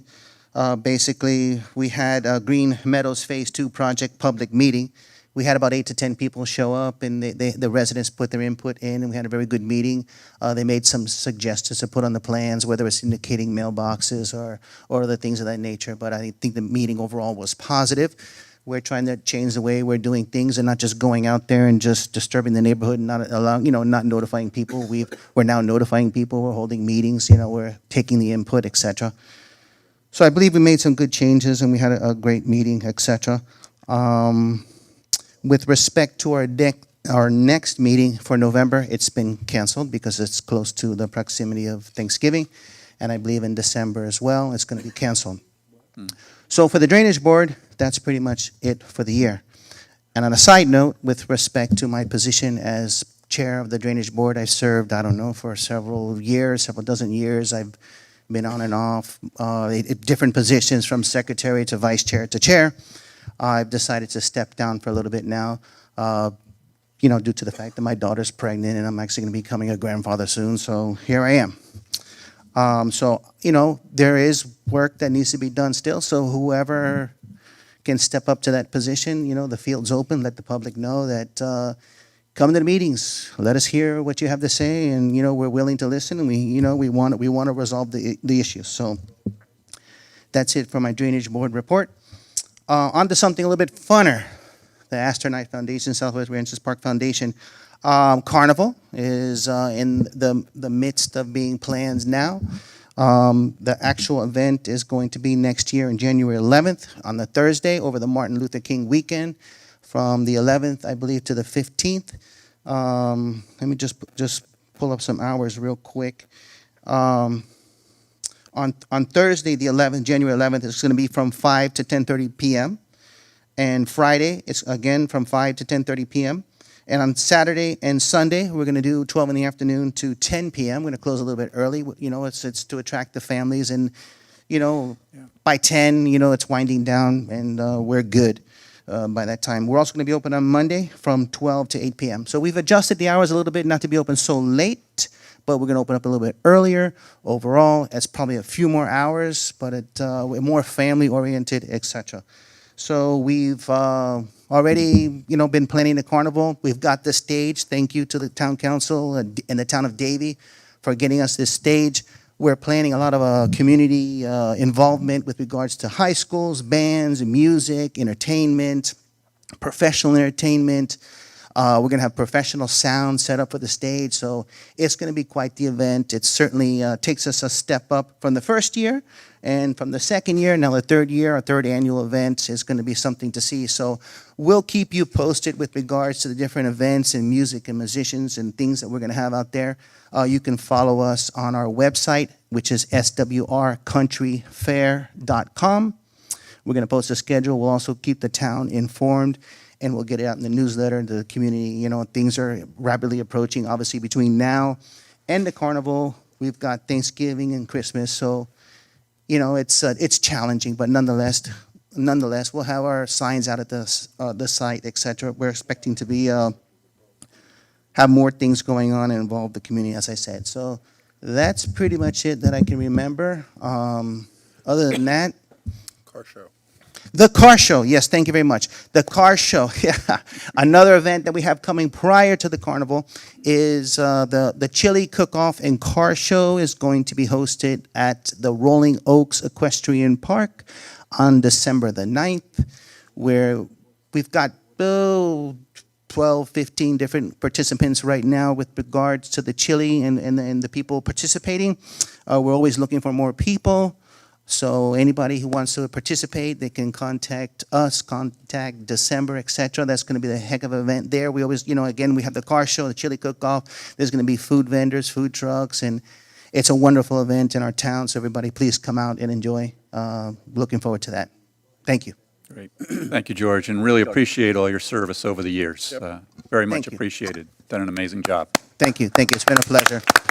And also, since I'm up here, I'm also going to step down from the comp board as well. So it's been a pleasure serving the town, like literally almost 15 years in different positions. And again, I don't plan on disappearing, but nonetheless, thank you for the opportunity and putting me in that trust position. And I thoroughly enjoyed it. And I thank you. Thank you, George. Thank you, George.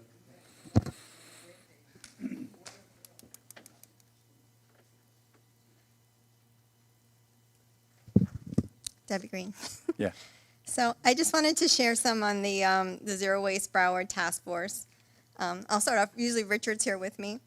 He had surgery this morning, so just so he knows he's in our thoughts, and wish him a speedy recovery so he can get right back here. He's in regards to the task force, he really is the wealth of knowledge behind behind that and all the technical stuff, and he's been all over the place. I know he's been in the past week several different conventions or just places with composting and just getting more and more education. So I just wanted to share we had our Zero Waste Broward Task Force meeting here last week. We had a very good turnout. I think we had over 70 something people were here from all over the county. From that, we had at least 30 people volunteer for the committees that we're getting off the ground now. So, and just so everyone knows, the next executive committee meeting of the Broward Solid Waste Authority is this coming Monday at 9 a.m. at the Hollywood City Hall. Right. So we've also, our committee that is going to be at these authority meetings, hopefully they will be in force at this meeting. And I guess we were at the farmer's market a couple weekends ago. And thanks to, Councilmember Kaczynski, he stuck it out with us all day. and Councilman Albritton, too. He was there for a bit. But that day I collected over 50 emails, which is a lot for people to be willing to give you their emails. There wasn't one person in favor of going away the future of incinerators, waste to energy. It was more of the zero waste methods. And the biggest thing is just getting that education out there. And we all need to keep learning. And I was I got this in my office today. Because with all the education, there's a lot more incentives for companies as well to start moving in that direction. So I got this today, a FedEx that came to me in a recycled envelope. So we can all change. If FedEx can change their envelopes, we can all start changing about the way we're thinking about the way we get rid of our waste. But just again, I'll just give if anyone else is out there that hasn't received the information, if you email to zerowastebrowardtf@gmail.com and like the Broward Clean Air Facebook group. Great. And our next meeting of the task force will be on December 13th. Great. Thank you, Debbie. Thanks for all you're doing. And we do wish Richard a quick recovery. All right. Legal comments. No, council member comments. I'll go. All right. Surprise. All right. First, congratulations to the new vice mayor. Yeah. I'm sure he's going to do a great job whenever he's called upon. Yeah. And he's got 3 or 4 other people who can help him out all along the way. So there's no pressure. Just a couple announcements. Debbie mentioned 2 of them, so I won't belabor them. Town Hall is going to be closed on the 23rd and 24th for celebration of the Thanksgiving holiday.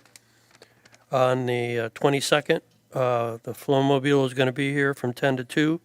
If you need to use it, please, no? Oh, okay, I'm sorry, it's canceled. New info. There we go. All right, so I'm glad I brought it up. It's been canceled. Any idea when it's coming back? In December, okay. Okay. We still have the Holiday Light Contest out there for entries. And we have Hazmat at the Barn coming up on January 6th. Make a note on that, as it's a really good recycling opportunity to electronics, paint, light bulbs, tires, you name it. The other items have already been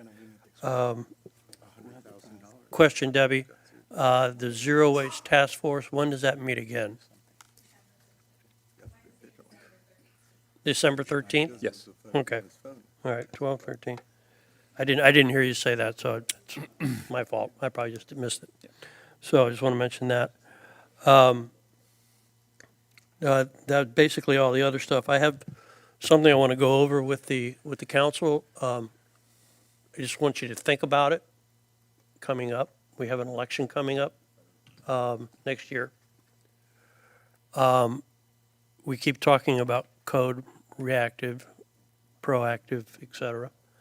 I think it would be, this is just me speaking at this point, but I think it would be a really good opportunity for us to put the question on the ballot, not shall, but should, to get an opinion like a straw poll.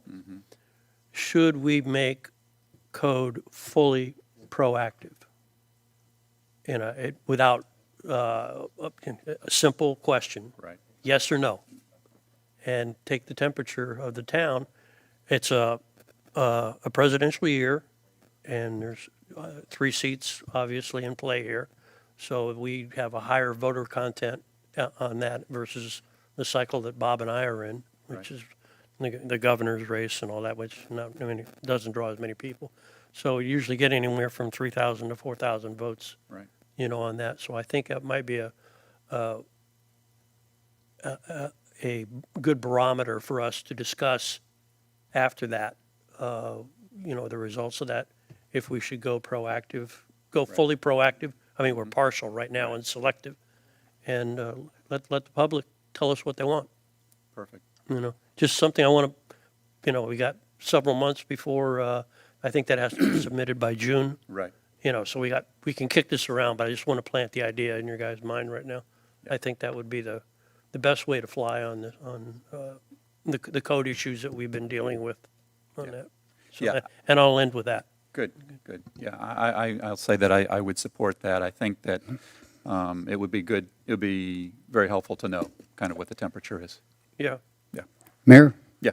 That led right into mine. I got one thing I'd like to Go bring for it, up. Jim. Thank you. Your turn. Just one thing, okay? I want to follow what Gary just said. I would like, in January, if the council would, to come up with a date to have a workshop where the council can discuss exactly what he's talking about. I know we've written them down, I know we've had issues written down, but if we could sit and talk about it, not worried about the sunshine law because it's a open meeting, okay? Discuss these things, bring in a consensus as to what the council would like, have another workshop to open it up to the public.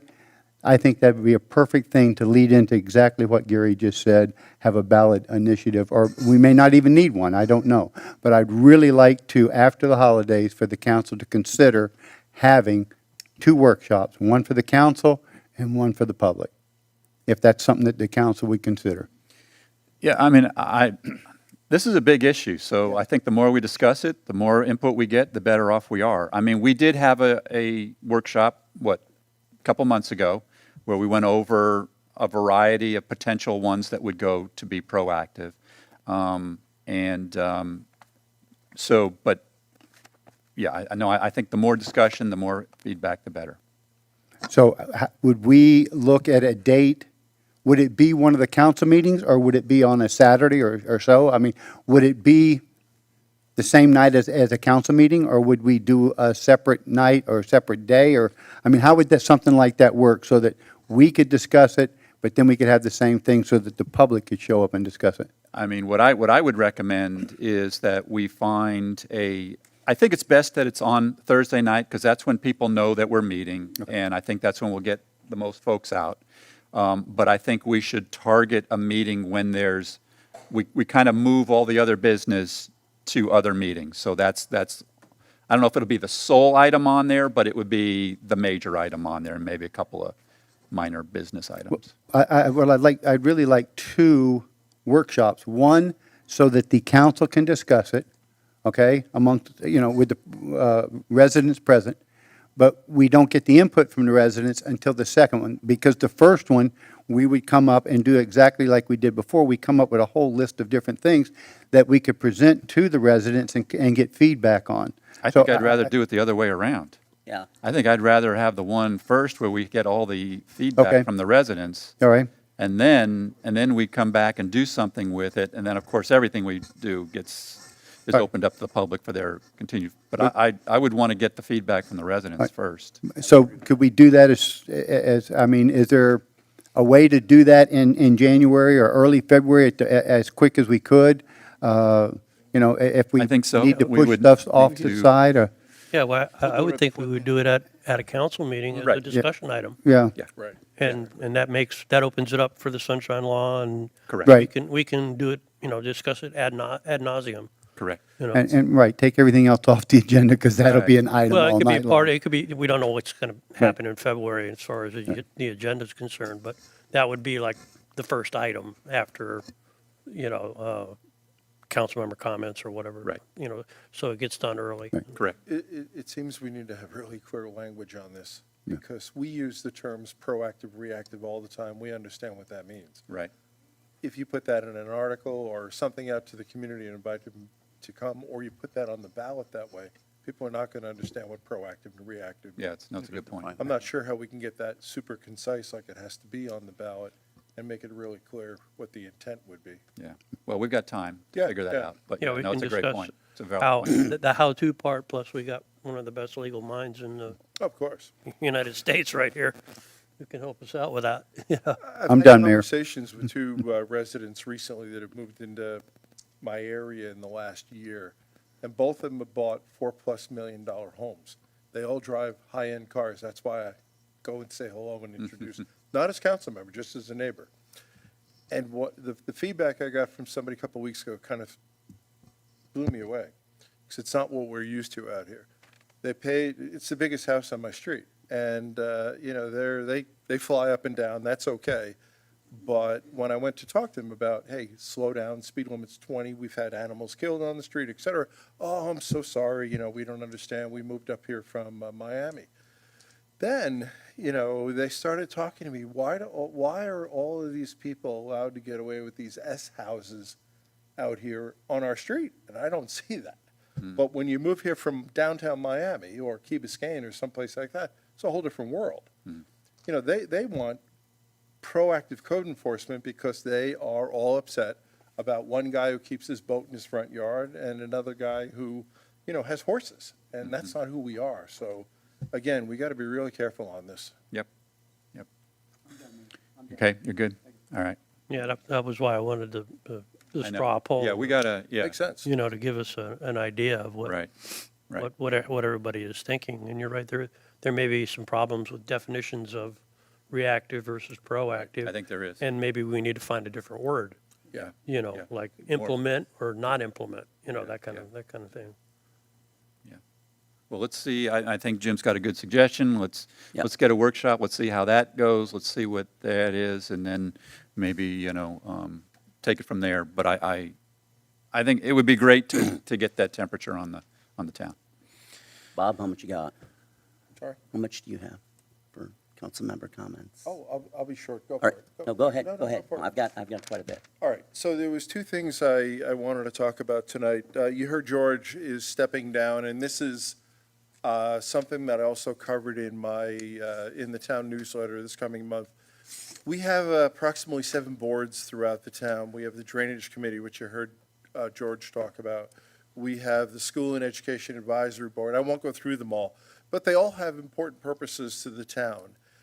Next month, we will start appointing for the people that are looking to stay and then replacing with the people that are looking to do other things with their time.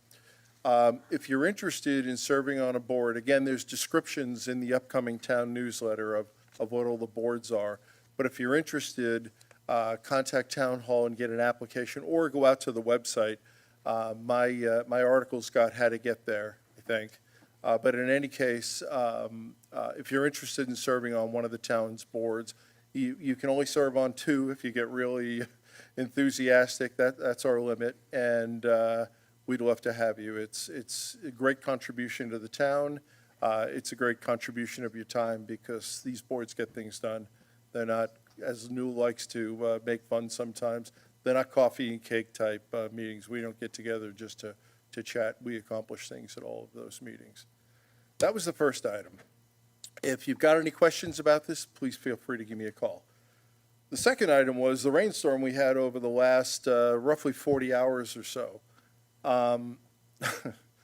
Last night when I got home, I had 3 phone calls, people worried that the town's not pumping the water out.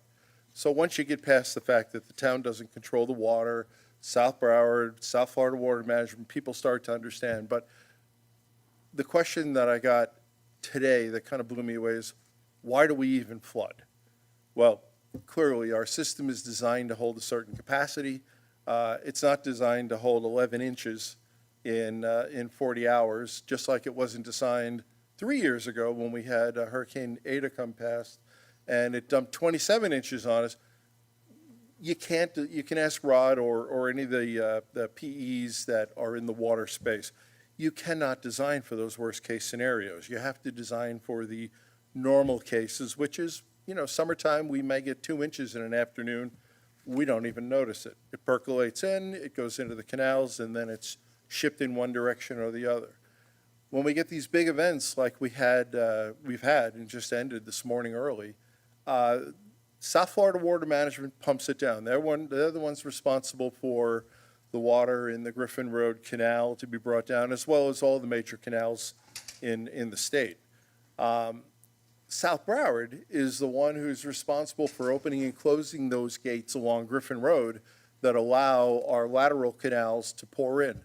Now, if Griffin Road Canal is the same height as all of those overwhelmed canals that come through our neighborhoods, they're not going to drain. Somebody was saying to me this morning that they don't see any water moving in their canal. Well, look at the Griffin Road Canal.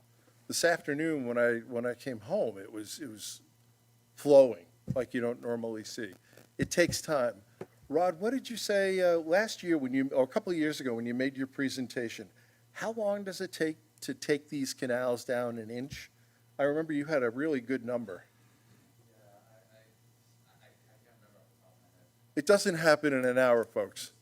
It takes hours to bring it down, just 1 inch. And if we're up 11 inches, it's going to take some time. So it's a matter of having patience. There's nothing the town can do. If you have areas in your property that you feel flood, read the article I just wrote for Davey and the Ranches. That's the DRW magazine. We have methods that you can maintain your property. You can't turn around and fill your property and start impeding your neighbors around, because that's why we have a fill permit. We want to make sure that you don't impact your neighbors, but you're able to maintain your own property and your own needs. So those are the key things I wanted to cover. Thank you. Perfect. Thank you, Bob. Thanks, David. Thank you. All right. Vice Mayor. Vice Mayor, it's got a nice sound. Thank you. Thank you for everybody coming out this evening. Hi, Doug. How you doing? Let me begin as a council liaison to the Rural Public Arts and Design Advisory Board. As Gary touched on in a moment, the 6th annual December Holiday Lights Contest will be kicking off. The application deadline is December 1st. And they're going to be awarding the 3 most festive holiday homes. Send in your entry by December 1st. Judging will begin on December 5th by the Rural Arts and Design Advisory Board, and awards that will include Santa Claus on December 7th. Hope to see some houses very well decorated. I see several in Sunshine Ranches. Next, I want to move on. We have a vendor that has been picking up dead animals around the town, and I learned that we had some problems with the previous vendor. We have a new vendor, so if you do happen to notice a dead animal that's been run over, most of the time I notice dead animals from somebody speeding. Actually witnessed it once, but we do have a vendor that will come out and pick up those animals, and they're actually from within the town of Southwest Ranches. Not too long ago, I did a ride-along with Manfred, doing dark skies reviews in Sunshine Ranches. We found a couple of homes that had the violation, but he had pointed out to me that there is some of the provisions of the dark skies ordinance that are actually unenforceable. So I think this is something that I would like to have reviewed in the upcoming year, either by us or through the Comp Plan Advisory Board, since they are the more legal-minded advisory board. It's something I'd like to have reviewed. And in a broader picture, at the last Comprehensive Plan Advisory Board, Newell had mentioned that there are a lot of provisions with the code that some sharp legal mind would love to get hold of it and sue us. So I think that's something that I'd like to have the Comprehensive Plan Advisory Board start looking at, if I can get a consensus from the council on that. Yeah. Are we good with that? I'm not sure what he's talking about. Reviewing the code. Just reviewing the dark sky ordinance, see if it can be improved? Oh, dark sky. Right. I didn't hear Yep. that part. Okay. Yeah, dark skies specifically, but some of the broader issues of the code, because there were some provisions that are just Yeah. thoroughly unenforceable. It's worth, anything in the code's worth looking at, taking a All second right. look. Right. Another issue that I'd like to see brought up, I brought it up last year, but it kind of fell by the wayside, is I'd like to restart the town yard sale, garage sale. You know, we had that before the COVID. I think it was a great idea at the Equestrian Park, and then driving around town, meeting, and going down and talking to our neighbors from all over the town, get to know each other. I think it's a great idea. I'd like to see that started up again. Make sure I got all the little issues done.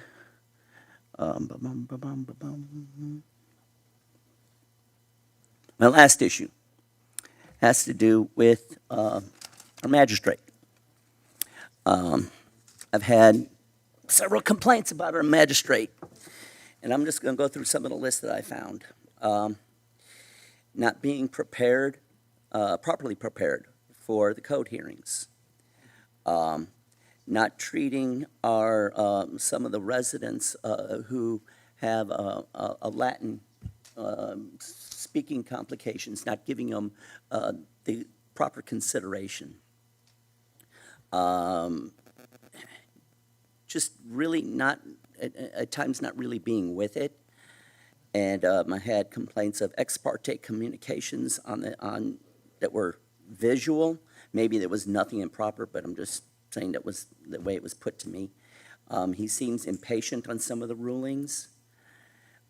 And I think it's time that the town look at replacing the magistrate. And I'd like to ask if it's something that you guys would be in agreement with.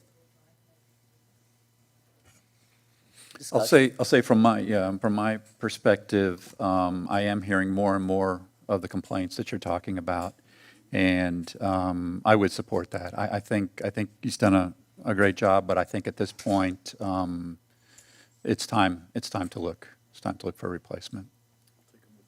I agree with that. You know, any thoughts on the magistrate and a potential change there? Well, in the last couple of years since I've joined the retirement ranks, I've been attending the code meetings, and there's good days and bad days. Yeah. And I really think our legal team here needs to come up with a recommendation. Right. I think they're better advised as to how this might work, as opposed to a debate up here on the dais. Well, I think the debate up here is whether we want to make a change or not, not Right. who that individual would be. So, Mayor, based on your direction, I think either earlier this week or Yeah. last week, we are 85% complete with the procurement to go out. It will go out next week to seek resumes. Good. At that point, we can vet the resumes and you all can make the decision. Good. Hey, Keith, about how much time would we need for that? It's a 30-day procurement. 30-day procurement, so by next month? No, by January. Probably around the first of the year. All right. Yeah. I just have to say I'm a little disappointed. I'd like to get it done before the end of the year, but since time frame with meetings and stuff, I understand the complication. But as the way it was put to me with some residents, that I'm more inclined to go sooner, a more expedited process with this. David, if I could real quick, like I said, I do have the honor of sitting with Councilman Jablonski. Yep. He joined the retirement ranks. I have attended probably all but 3 of the code hearings since I've become a councilman by being retired, and I have seen a significant change in the magistrate. After this last code hearing, it was brought up, it was asked by council, and you heard council say that the procurement is about 85% done. So, I'm happy as I can be about that. All right. And, we'll go from there. Do we There's need a a whole bunch motion of. for that, or is it just agreement? All right. Yeah. It'll come to us when the Yep. procurement is ready. All right, good. And that wraps up my comments. Thank everybody for putting up with me. Thanks. Keith, concerning the special magistrate, I don't know what our limitations are in terms of the controls we can put in place.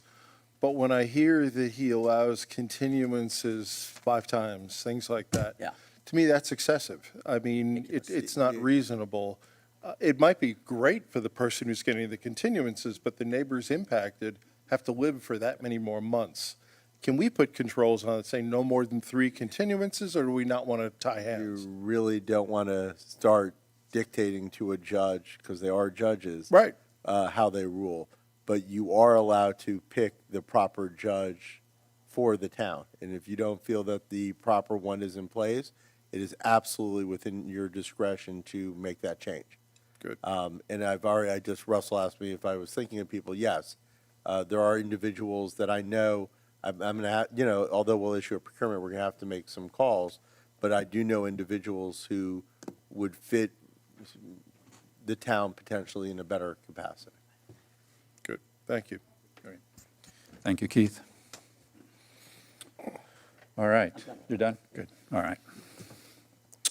Okay, I've got a few items that I wanted to cover. Some of them have already been covered, so that is great.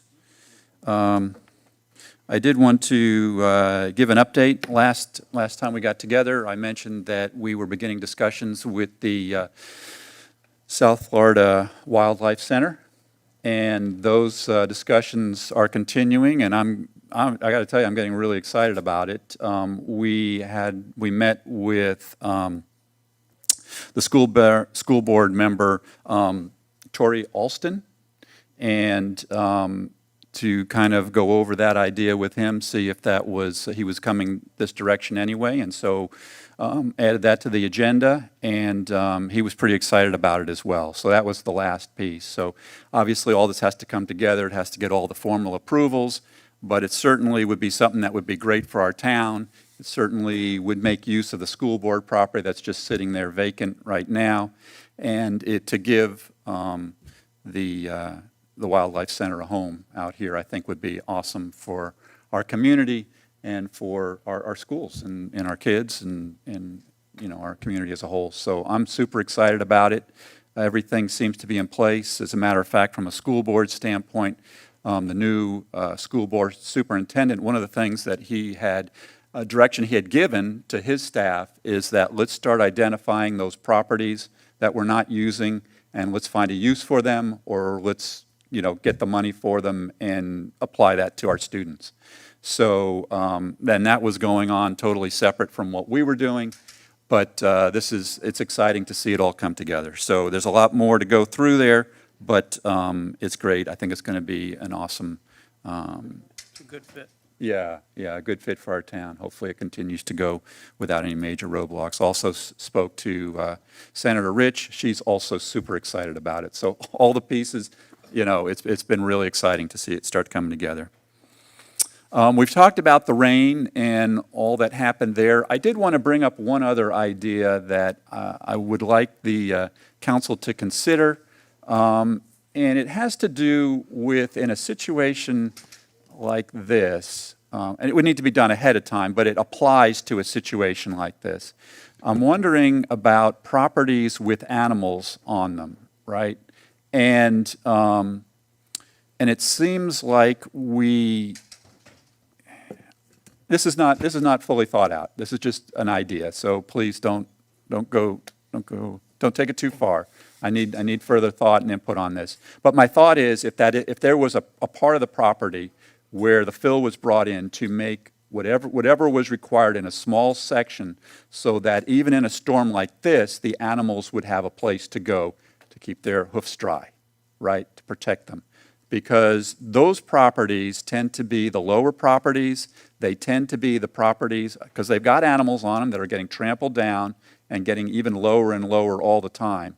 And it's fine most of the time. But when you have a storm like this, it's really dangerous for the animals. And we have, in the past, we've gone through different ideas of trying to identify places in town where we could bring the animals. But the truth of the matter is that in a storm like this, moving the animals around is not really a viable way. Finding a spot where, you can keep different types of animals separate, it's not really viable. It was a great idea. It was the right intention there. But I would like to take a look at our fill ordinance from that perspective to see what we can do. We have to be very careful how we word it, because it's something that could easily be abused. So I know it's something that we have to be careful with. But I think it's the right thing for our town in a situation like this. We got to have some place for these animals to go and stay dry. So build a pad or something like that? Yeah, I'm thinking like a small area where that's built up on a pad that would be higher to Get out of the water. Yeah. And I know anytime we bring in fill, we have to do a certain amount of cooperation with the county and, all of that. But from our perspective, I think we should make it as easy and straightforward as possible, so long as it's limited to what's required to keep the animals safe.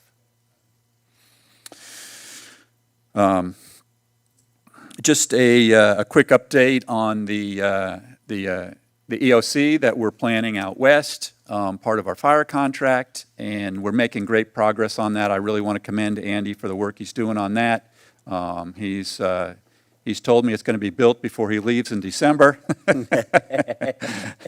No, he's doing great work on it, though, to get all the prep work in place. We're getting close to where we'll be ready to finalize a price and get the deal in place. But we're doing all the due diligence that we have to do ahead of time to make sure that this is the right place. And so I'm excited about that, and it's good to see it moving forward. And let me just say, our fire board is doing an excellent job kind of overseeing that as well, keeping up with it, asking all the right questions as well. So that's great to see. I just want to reinforce, Bob, what you said about the boards. It's important, if you've thought about being on a board, please put in the application. We would love to have, some new ideas on there. So please consider that, and look forward to some new folks getting on the board and kind of taking over some of the reins from some of the folks that have served for a long period of time. And thank you again, George. And we have others that, by the way, Jason Halberg, Wendy Halberg, we have others that have served for a long time as well that are stepping away from the board. So there's definitely openings there, and we really need some new folks there. And just thank you, Jason and Wendy, also for all the hard work that you all did, and others who have left the board. And then the last thing I wanted to touch on was the incinerator and kind of the progress there. We did, I really commend Debbie and Richard just doing a fantastic job in getting the word out and everything they're doing there to educate us. Super meeting last time. We had a great crowd there. They were able to put aside all of the sign-up sheets, and I saw a crowd around the sign-up sheet table. So that was great to see. We're really getting that grassroots effort put in place. Well done, and it's great to see. A couple other things that are going on, as was mentioned, the next meeting for the executive committee meeting is on Monday morning, 9 o'clock in Hollywood Town Hall. Welcome everybody to come. This is a great opportunity for us. These are the folks that are going to be making that final recommendation. And we did a great job last time, the last meeting that was held in Cooper City. We had a good contingent there. And they spoke, and actually some things changed based on what they said. You know, Debbie made the point that public comment is at the end, should be at the beginning, and a lot of the committee members agreed with that. So I believe it is going to be at the beginning this time. So they're listening to us as we speak, which is awesome. So I would really encourage you, if you can fit it into your schedule on Monday, 9 o'clock, please come to the Hollywood City Hall. Basically, we've got 3 meetings left in this year. It's going to be at Hollywood, I think Lauderhill and Tamarack, if I remember right. And then starting next year, we will be meeting probably in Plantation. We're trying to work it out. We'll be meeting in the Plantation County facility there on Broward Boulevard for the duration from there on out. So then it will be a little bit easier to go to, more central, and you'll know where the location is. Won't be moving it around time after time. And then the last thing with the incinerator was I got the opportunity, the invite to go up and get a tour of the incinerator that's up in Palm Beach County, and I ended up doing that last Friday. And I would encourage folks to do that. It doesn't change the plan. You know, incinerator is not the way of the future. It's not the way we want to go. There are better solutions, more forward-looking solutions. Zero waste is the way we need to go. However, I do think the more we can educate ourselves on all the elements, the smarter and the wiser we'll be. And I did learn a lot up there. And so I would encourage folks to go up there. It was a great tour. They do a great job. It was good. It was good to kind of get past some of the rhetoric and really get the facts. They really have the facts there to really know, the good part and the bad part. I will say one thing that was an eye-opener for me, and it was, I know our neighbors to the south are kind of pinning their hopes on the fact that they passed this ordinance that will not allow, where they can say, hey, we're not going to provide any water to the incinerator. One thing I learned while I was up there is those incinerators, while they take a lot of water, they require a tremendous amount of water, they don't get their water from a municipal source, except in extreme emergencies. What they do is they have a huge building, and they retain all of their rainwater. All of their rainwater goes into huge containers during the rainy season, and that's what they use. And of course, their facility turns the steam back into water. The vast majority of it, only a small amount of steam gets out. And so they recycle their water. And so for the vast majority of the year, they just recycle their own water. So if anybody is counting on that ordinance to stop this, I'm sorry to say it, that's not going to make a hill of beans worth a difference one way or the other. We've got to do it for the right reasons, and the right reasons is there's a better way to do it. So that's what we'll focus on, and that's what I know the committee's focusing on. So good work on that. But it's those kinds of things that it's good to know, it's good to be educated on by going up there and hearing the facts and see how it really works. So I would encourage other folks to go up there and do that. All right. Mr. Mayor? Yes. Thank you. Thank you. No. For your input on that, and thank to Richard and Debbie on that. I had mentioned to Debbie at the last meeting, our last volunteer meeting we have here, that maybe they can start having those meetings at other municipalities. Yeah. I think that will achieve the goal that we have of spreading the information through Broward County. Right. I think that's a great recommendation. Thank you. Yeah, you're very welcome. It's an honor to serve this community.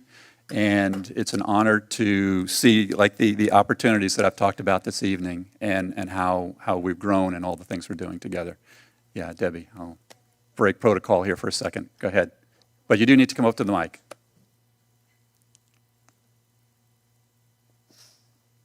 During my comments, I meant to, seeing as how the town is totally, it seems, moving towards zero waste methods. Yeah. And in line with the advisory boards coming up, does it maybe not make sense for the town to set up a zero waste advisory board has no mission is opposing an incinerator? The only purpose of a zero waste advisory board is to, if the town is truly looking to go this method and be a leader in zero waste, to have an advisory board that can help. The idea came to me when I did the zero waste introduction to zero waste class. Right. Because there's so much. There's the checklist that you need to go through to be, you have to do this step, then to this step, then to this step, till you get to that 75% recycling, or along the way, so you become a you get that designation, kind of like we have the monarch butterflies and Right. and the other. You become designated as a recycling or a zero waste city or Yeah. town. Right. So I had that thought that maybe we have an advisory board that then can work in conjunction with town staff and council to help in getting that education and going through the step-by-steps that we need to do.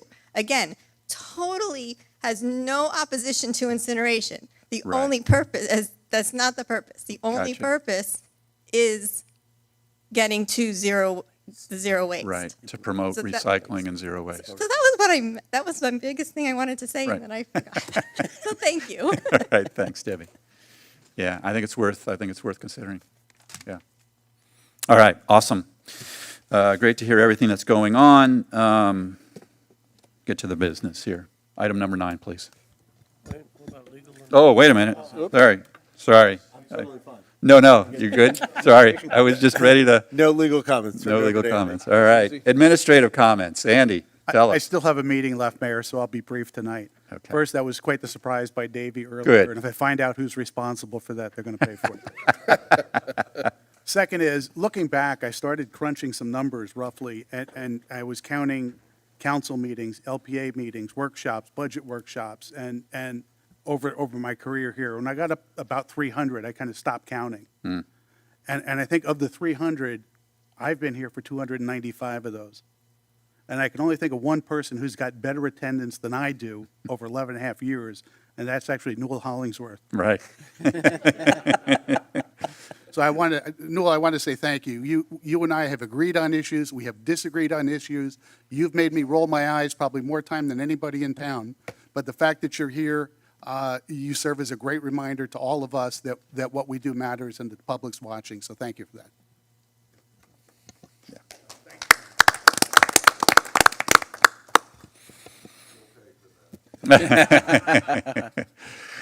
All right, item number 9, please. All right, this is an ordinance of the Town of Southwest Ranches, Florida, amending Section 085-070 of the Town of Southwest Ranches Unified Land Development Code of Ordinances pertaining to maximum allowable fill elevations and the removal of illegal fill, providing for penalties, providing for inclusion in the town's code, providing for conflict, providing for severability, and providing for an effective date. Motion to approve. Second. We have a motion and a second. Is there any council comment on this item? This is second reading. Seeing none, is there any public comment on this item? I'm sorry, does this mean that they'll start having to take it away when they do it without a permit? What does this mean? Is any other comment? That's it. Okay, thank you. Any other public comment? Seeing none, public comment closed. So, go ahead. Sorry. Yeah, I gotta. There's two cripples back there fighting. Okay, so what are you going to do about it? I don't understand. How strict are you going to make this thing on your fill? This thing is designed to do what? Well, any other comments? What I'm trying to get away from here, what we don't normally do, but we've done tonight, and I don't want to set Because precedent we to do don't it. understand If you have it. questions, let you know your questions, and then sit down, and then we'll answer your questions. Okay, if you could explain what it is that you're going to do with this thing, What the because changes we are. don't quite understand it. Okay. I understand making them take it away if they put it in. That's pretty good. But you have enough laws there when people bring fill in, don't you? So why are we doing this? other than maybe going for, you have to remove it. And I thought, when I sat on the drainage board and we set this thing up originally, they had to remove it. And we did make one person remove it, if I remember. Yep. Any other public comment on this? Seeing none, public comment closed. All right, so I will say, I'll address the removing, if anybody else wants to go into more detail. I mean, I kind of have to read the ordinance to see exactly what the changes are, but at the end of the day, with the removing, it's a violation. You have to read it, but the violation is after 48 hours, I think, or did we extend that? I thought we extended to 5 5 business days, right, right. Yeah. And then it becomes a violation. Now, if that violation is not resolved after 12 months. 12 months, Yeah. 12 months, then it can be physically, then it needs to be physically removed. Okay. So that's that piece of it. I don't know if there's any other pieces that we. No, that was basically, That was it. So that's, that answers the question. okay. Mhm. All right. Any other council comment on this? Oh, just one other item, just to mention, level 1 permits are exempt from this Right. section. Right. That was another change. This is, Yeah. this is, we're dealing with the level 2 and level 3. Right, which is great. So, important note. It is. Yeah. So, Great, thank you. All right, seeing no other comment, if we can please call the roll on item number 9.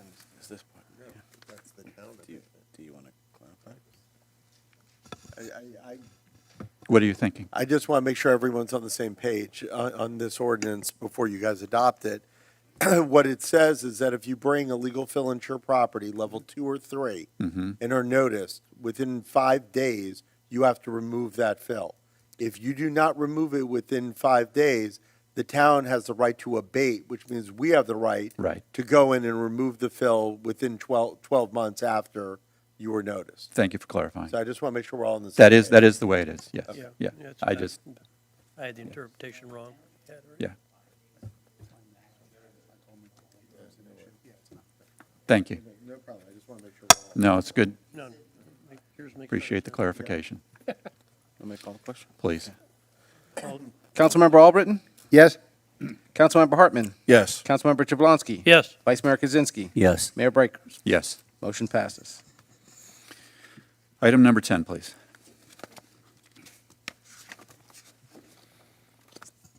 Item number 10 is an ordinance of the Town of Southwest Ranches, Florida, amending the Town of Southwest Ranches Unified Land Development Code, Article 35, Conditional Uses, Section 035-080, Indoor and Outdoor Assembly in Rural and Agricultural Districts, to amend the list of exemptions, providing for severability and providing an effective date. Mayor, this comes to you with a recommendation of approval from the LPA with an amendment that was made by council member. Back then it was vice mayor, but now council member. Right. He's been demoted. Albritton, And all the testimony and all is. all incorporated by reference. I make a motion to approve with the Second. contingencies. Did we get a second? Yep. Okay, thank you. Any additional comment from the council? Seeing none, any additional comment from the public?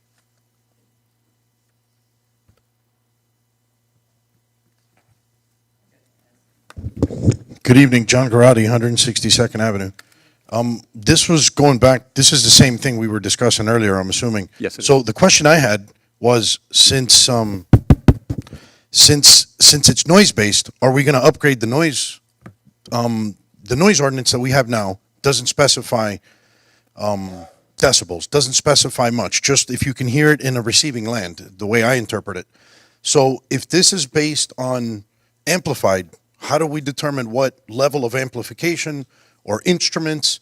I'm just looking for clarity because, you know, the clearer we can be, the less code violations, the less drama we have in the neighborhood. So that's my biggest thing. And does it apply to a church, a religious anything? Does that apply also under the restrictions of the 2 per year? Because, you know, that could be a conflict of state law.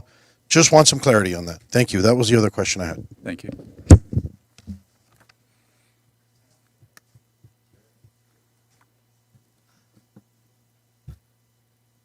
got to bear with me. I'm not a It's okay. teenager anymore. That's all right.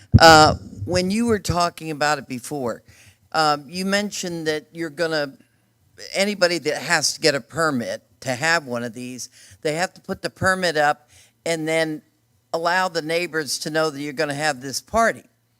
Well, I know for a fact that somebody's going to have a really big party with about 5,000 people coming. What if the neighbor objects? What's the purpose? I mean, I have no objection to the party because you know I'm a partier. So I think everybody should have a party. But, and I'm not worried about his parking problems or anything. In fact, I'm not worried about it at all. But that's something that you need to, if there's one, does that not allow everybody to do the same thing? And I imagine he's going to have entertainment. I would certainly hope so. I'm not in favor of this to begin with. You know that. I'm against it because I don't believe in all these rules and regulations. I don't. I think there's enough to control the bad guy and leave the rest of the people alone. He has a very big piece of property. He bought it to entertain people and live his life just like I did. And I think that's the way it should stay. But think about it, because that's coming down the road, I think, in December. Thank you, Gay. Any other public comment? Seeing none, public comment closed. You want to address some of those items? No, he asked me about a party. I apologize. Gay's surprising me tonight. You're the first ag person that I know that loves fireworks and loves loud music, so it's sort of a polar opposite of what we normally hear from the ag community in the town, which is why I was a little bit surprised. There's no issues with this as it relates to churches. They're not they're not regulated by this law. They're protected by federal law. There's no issues. I don't know, is there a question on directly you wanted me to answer?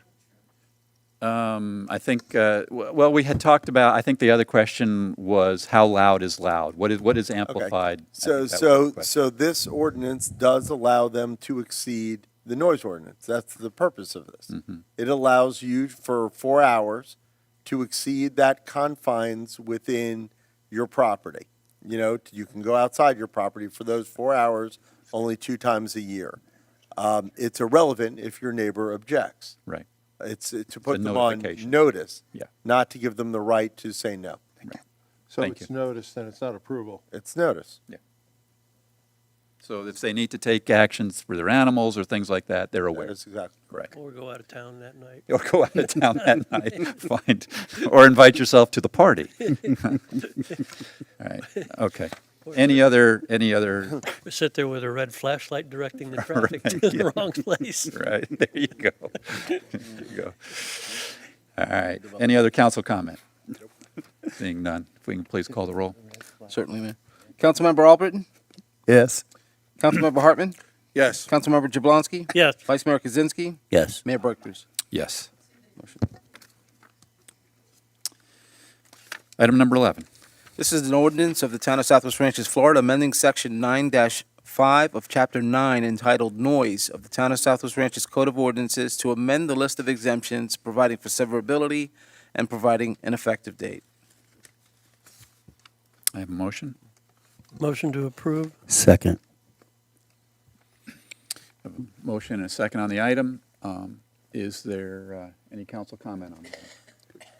Seeing none. Yeah, Is there any? Mayor, Yes. real quick, Yeah, if you please. would. This came up because of the magistrate, right? And he saw things different, and that's why this is here, It simply clarifies the code because Thank our you. code wasn't clear enough on Right. what defines a nuisance. So Right. this clarifies the code. Right. Thank you. Any public comment?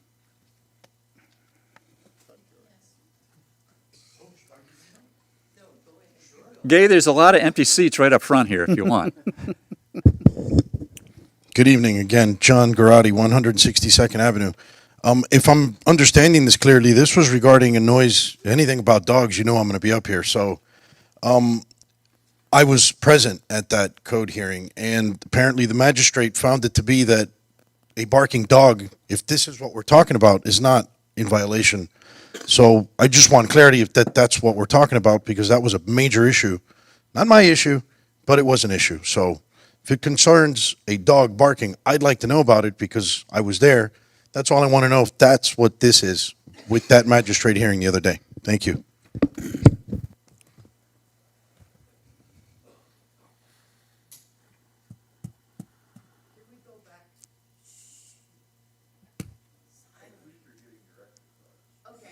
This is a noise ordinance, right? Do we have a meter? Are we going to set it at decimals? No. So I had a mariachi band at my house for my granddaughter's 40th birthday. Of course, my attitude was, if you don't like it, I'll wait for the cops to show up. So how are you going to monitor this? Okay, this ordinance is dealing with animals. Is it just automatically you're not supposed to make any noise? She needs to read it. Yeah. Is there? Okay, I'll wait for your answer. Thank you. Thank you. Thanks, Kay. The agenda's in the back. Any other public comment? Would be very helpful. Yeah. Seeing none. Hey, Mayor, just a reminder, there's an agenda, seriously, there's an agenda right behind you, you know? You may want to grab it and look at the item, because this has nothing to do. It doesn't say animals. It has. Say humans, and it doesn't say how they're monitoring it. Okay. Farm animals. And John Garotti, yeah, I think this is related to that item. Can't. This clarifies it. Yeah, I mean, that's what it is. All right. Any other council comment? Yes, David. I distinctly remember when the original ordinance was drafted, and we weren't mayor, I wasn't here, and Jim wasn't here, and there was a question presented to then Mayor McKay, was would dogs be considered a farm animal? And then Mayor McKay said no. So it was clear in the initial writing, and, you know, we have to tweak it, but that was the initial interpretation. Mm-hmm. So they were regulated under the existing ordinance. Mm-hmm. I think the state considers dogs to be non-farm animals. Yeah. Yeah. Dogs and cats. So. Yeah. Anyway, call the question. Yep. Yep. Any other council comment? Roll it. Seeing none, please call the question. Councilmember Albritton? Yes? Councilmember Hartman? Yes. Councilmember Jablonski? Yes. Vice Mayor Kaczynski? Yes. Mayor Bright Cruz? Yes. Motion passes. You know, I'll say this. Let me just make a comment, because I hear the comments out there. We cannot, if what we would hope, let me put it this way. What we would hope is that if there's an ordinance that you're interested in, these agendas come out a week ahead of time. And the reason why they come out a week ahead of time is so that people can read them, they can see what's on there, and if you have a question about it, give us a call. Gay, I know you've got my number. But give us a call, and we'll be happy to walk through it with you. But we can't, every item, we're not going to walk through the item line by line when it's there to read ahead of time. But if there's a question on a part of it, yeah, we definitely want to hear that. But we're not going to go through the whole ordinance. We're happy to do it ahead of time. That's why we publish it ahead of time. All right, so item number 12, I believe we're on. This is a resolution of the Town Council of the Town of Southwest Ranches, Florida, approving a one-time rate adjustment in the amount of $48,740.56 to Waste Management from Solid Waste Fund Balance, which represents disposal and processing components for solid waste and recycling tonnages not previously billed, authorizing the execution of any and all documents necessary to effectuate the intent of this resolution and providing an effective date. Motion to approve? Second. Have a motion and a second. Any council discussion on this item? I will say that this item and the next three that follow, I believe it's 3, maybe 4, maybe 5, the next following items are all related to, oh, no, I'm sorry. Spoke too soon. This is just the budget, the item for waste management that we did earlier. All right. So this was the one that we discussed last meeting, and we came to an agreement. Barbara came up, and then this is the formality of approving it. Yes. Thanks. All right. Any public comment on this item? Seeing none, please call the roll. Councilmember Albritton? Yes. Councilmember Hartman? Yes. Councilmember Jablonski? Yes. Vice Mayor Kaczynski? Yes. Mayor Bright Cruz? Yes. Motion passes. Item number 13. This please. is a resolution of the Town Council of the Town of Southwest Ranches, Florida, terminating and releasing the Moses Palmyra Unity of Title Agreement as recorded in Plat Book 172, page 127 of the Public Records of Broward County, Florida, and providing an effective date. Motion to approve. Second. We have a motion and a second. Is there any council comment on this item? Mayor, I had a question as Yeah. to what it was. It was explained to me. I looked it up on the property records to see exactly what it was. And so I got clarity on what it was. I wasn't sure what it was, and I did get clarity on that. Thank you. Yeah, thank you, Jim. Yeah, I did the same thing, looked at it, and it looks good. So we appreciate that the property is now in compliance. Any public comment on this item?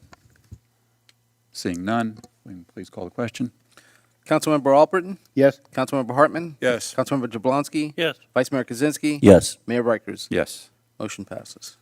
Item number 14, please. This is a resolution of the Town Council of the Town of Southwest Ranches, Florida, approving a purchase order in the amount of $80,000.00 with Craven Thompson and Associates, Inc. for surveying services for the next phase of the Transportation, Surface, and Drainage Ongoing Rehabilitation, or TISDOR, roadway improvements project that includes Holity Trail from Sterling Road to East Palomino Drive, Hunter Lane, Southwest 134th Avenue, and Luray Road, authorizing the execution of the purchase order and providing an effective date. Motion to approve. Second. We have motion and a second, and now this is the one where it's this one and the next three are all related. Any council comment on this? No. Seeing none, any public comment on this item? Seeing none, please call the question. Councilmember Albritton? Yes. Councilmember Hartman? Yes. Councilmember Jablonski? Yes. Vice Mayor Kaczynski? Yes. Mayor Bright Cruz? Yes. Motion passes. Item number 15, please. This is a resolution of the Town Council of the Town of Southwest Ranches, Florida, approving a purchase order in the amount of $51,350.00 with Kimley Horn and Associates, Inc. for professional services for the next phase of the Transportation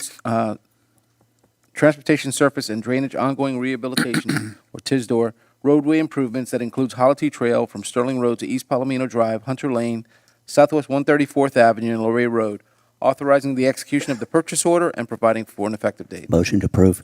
Second. I have a motion and a second on the item. Is there any council comment on this item? Yeah, Russell, this is just maybe a fit and form and practice, but we say here professional services, and I've read the whole thing, so I understand what you're after. But does it make more sense to provide engineering services? I mean, professional services is very broad. Engineering services tell us what they're doing, which is, I believe, what we're doing here. Yeah, well, I mean, I know that we let out the RFP, and maybe it's tied to the language. We'll look into that. Okay. Because we let out the RFP for continuing services, and we use certain nomenclature, so Right. it may be tied to that. So I'll double check that. It just, Anything in the to future. the public, particularly people on YouTube, it probably doesn't make professional services, what does that mean? Understand the Thank you. concern. Yeah, you got it. Any public comment on this item?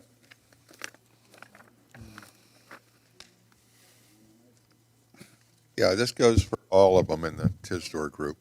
How much of this is TISDOR tax, and is there any grant money that's in this area? And that's exactly what I want to know. Or is this all tax money? Good. Thanks, Noel. Any other public comment? Seeing none, public comment closed. Emil, can you speak to that?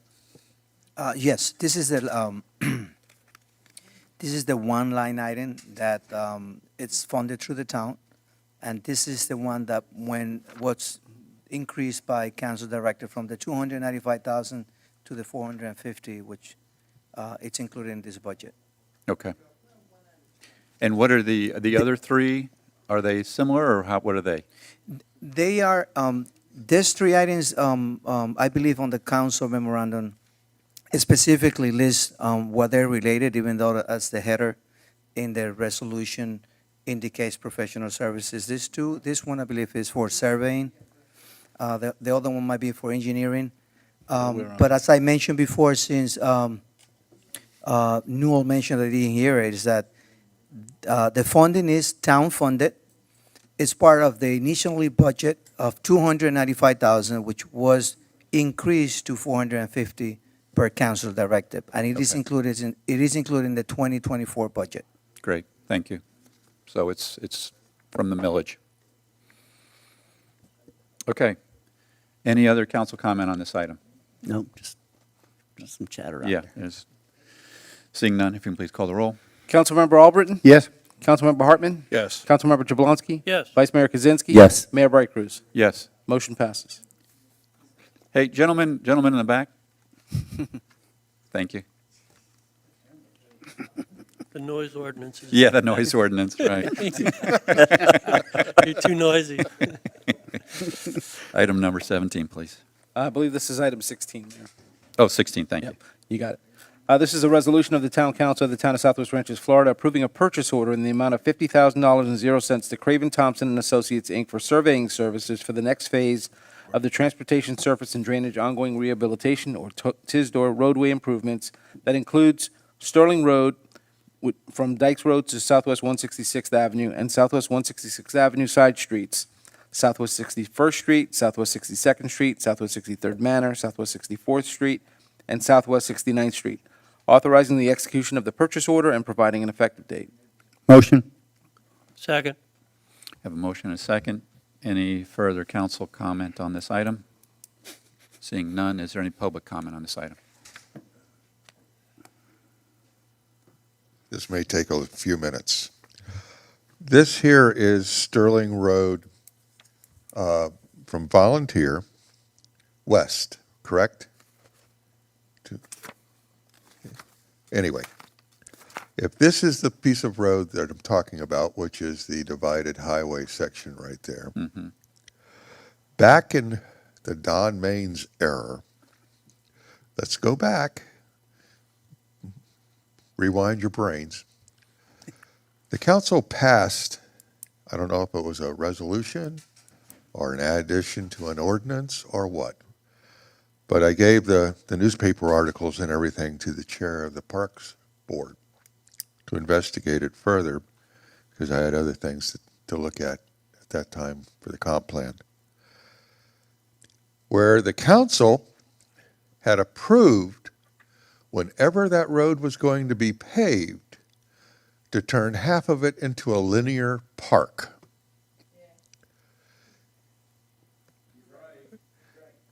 And then we were to get Davy to come on board to do the eastern part down to the Equestrian Park over the bridge, over I-75.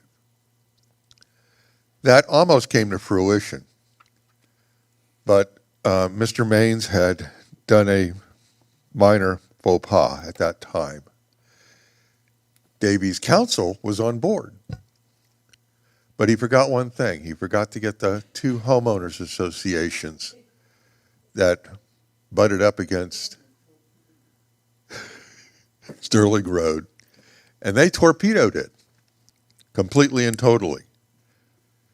But our section, which the council had approved from Volunteer down to West, still is there and has been approved by the council.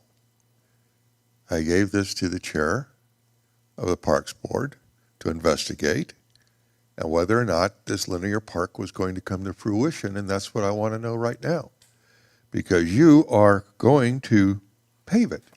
Are you going to pave both sides? Or are you going to pave only one side? Which side you going to pave? And the other side's going to become a linear park?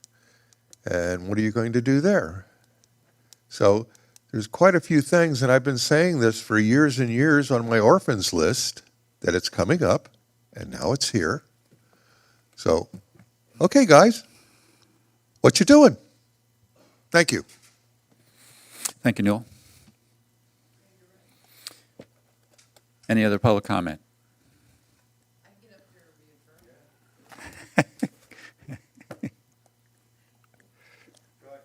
You're having too much fun tonight, Gay. You're having too much fun. On the Parks Board. No, I was on the Parks Board, and I worked with Don Maines on it.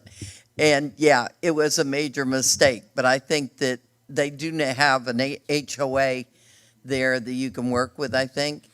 And Davey and, of course, Judy Paul would 100% be behind it. And the idea was to make it a multi-purpose trail on the north side. And the reason for that is because the school has a major problem with the traffic. And if they had that, it would relieve their traffic issues. So it's something that maybe your Parks Board could get involved in before you go ahead and it was supposed to go all the way to 166. Right. And then, through the rest if that ever happened. But at least it would connect that East and west. and allow it as a multi-purpose trail all the way around. Right. So, yeah, he's right. Yep. And we always addressed it, but nobody ever moved on it. Right. So, y'all can do it. Awesome. Thank you, Gay. Any other public comment? Seeing none, public Mayor, comment closed. I do want to make, Yeah. go ahead. Go ahead. Mayor, I don't know if I'm reading this correct, but this is Dykes Road to 166. It's already divided. It has a park in the middle. I don't see where it says volunteer to Dykes or volunteer to 166. This reads to me Dykes to 166. Right. Am I reading it wrong? No, you're reading it right. Okay. You're reading it right. So it's already divided. Yeah. There's already I guess, a park or a pathway through it. Yeah. So where did volunteer come in? It's all right. Okay. Good point. Valid point. Yeah, another point to make is the road is, if that became a multi-purpose, it would have to be paved anyway. It's pothole central. Yeah. It's a patchwork. Yeah. Both sides, the north and the It south. would need work. So regardless of what we do on that, we still need to have that infrastructure in place Right. of without a lot of holes in it, for lack Yep. of a better way of saying it. Yeah, yeah. It needs to be done. Yeah. Absolutely. I will say, Newell, just so to follow up, does not apply specifically to this, but applies to exactly what you're talking about, is after you brought that newspaper article around, what was it, maybe a month or 2 months ago, you reminded all of us of what was going on there. I remember when it was there, and I remember how it kind of faded away. And based on that, I did have a follow-up conversation with Mayor Paul. A couple weeks later, we were at a meeting together, and I pulled her aside and asked her about it. And she's as excited about it now as she was back then. So I did speak with Andy and asked him to speak with their administrator, Rick Lamack, and see what we can see if this is something we can get some life to. It turns out it's pretty complex, but Andy, I'll let you. Yeah, thank you. Yes, and obviously I attended the same meeting with you. I know you had the conversation with Mayor Paul at that time, but we also had a separate conversation Yes. with some county staff who liked the idea and offered to get involved and help because there's some facilitating that needs to be done with FDOT because it's their bridge over I-75. So there's a lot of moving pieces here, but we are trying to advance the ball down the field. Right. Awesome. Awesome. So Newell, your reminder was very timely, and we are trying to work to make it happen. All right. I think any other council comment? Seeing none, please call the roll. Councilmember Albritton? Yes. Councilmember Hartman? Yes. Councilmember Jablonski? Yes. Vice Mayor Kaczynski? Yes. Mayor Bright Cruz? Yes. Motion passes. Item number 17, please. This is a resolution of the Town Council of the Town of Southwest Ranches, Florida, approving a purchase order in the amount of $50,000 with Kimley Horn and Associates, Inc. for professional services for the next phase of the Transportation Surface and Drainage Ongoing Rehabilitation, or TSDOR, roadway improvements that include Sterling Road, Dykes Road to Southwest 166th Avenue, and Southwest 166th Avenue side streets, Southwest 61st Street, Southwest 62nd Street, Southwest 63rd Manor, Southwest 64th Street, and Southwest 69th Street, authorizing the execution of the purchase order and providing an effective date. Motion. Second. We have a motion and a second. Any council comment on the item? Seeing none, any public comment on the item? Seeing none, public item closed. Please call the roll. Councilmember Albritton? Yes. Councilmember Hartman? Yes. Councilmember Jablonski? Yes. Vice Mayor Kaczynski? Yes. Mayor Bright Cruz? Yes. Motion passes. Item number 18, please. This is a resolution of the Town Council of the Town of Southwest Ranches, Florida, piggybacking off of the Florida Sheriff's Association contract number FSA 23-VEL 31.0, authorizing the issuance of a purchase order to Garber Chrysler Dodge truck in an amount not to exceed $55,000.00 to purchase a new multipurpose vehicle for the town and providing for an effective date. Motion to approve? Second. We have a motion and a second. Is there any council discussion on the item? I just had a question. I know that the town already has one 4x4. I'd just like to know why we're requesting a second 4x4. Thought we had two 4x4s. Yeah, Andy? I can answer that. Russell? Yeah. Oh, thank you, Russell. I'd be more than happy to answer. So we actually have two pickup trucks. Yeah. One is a 4x4 and one is not a 4x4. The vehicle we purchased in 2021 is a 4x4. And what we found is that the capability of the 4x4s allows us to drive on canal embankments, pull equipment, such as the message boards, things like that. We want to be able to be prepared in any eventuality. And then getting a 4x4 vehicle gives us that capability to do and be prepared for just about anything. So that's why that's the preferred vehicle. It's fine. Okay. Mayor, quick question Yeah. for Emil.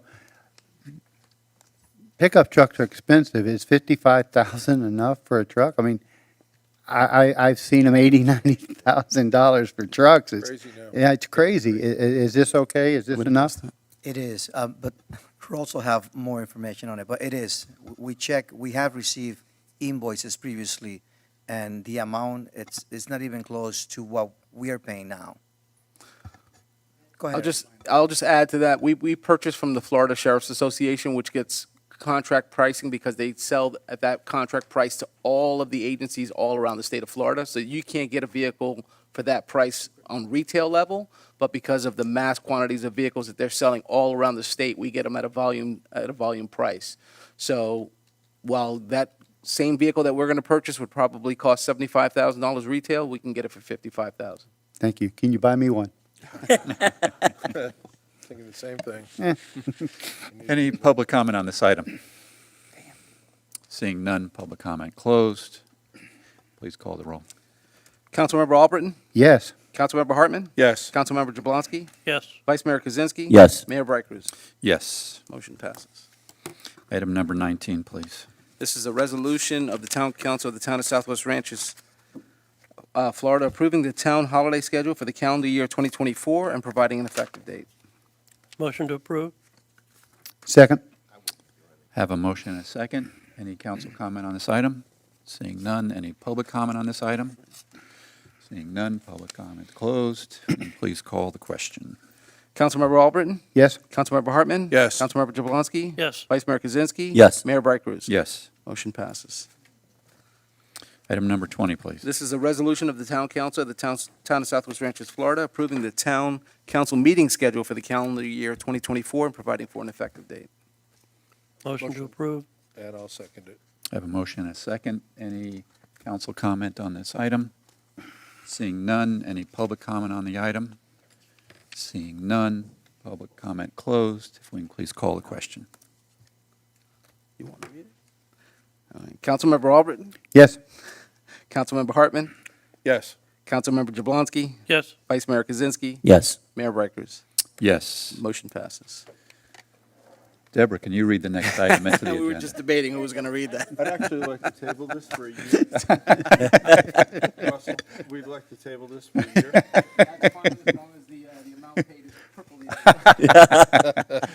Bob, Kidding, I'll withdraw my tabling with that kind of extortion. Andy objected to your motion. All right. This thank is a resolution of the Town Council of the Town of Southwest Ranches, Florida, approving an agreement with Russell Muniz for the position of Town Administrator, which establishes the scope, compensation, and benefits for his services, authorizing the mayor, town administrator, and town attorney to enter into the agreement and providing an effective date. Motion to approve. Second. I have a motion and a second on the item.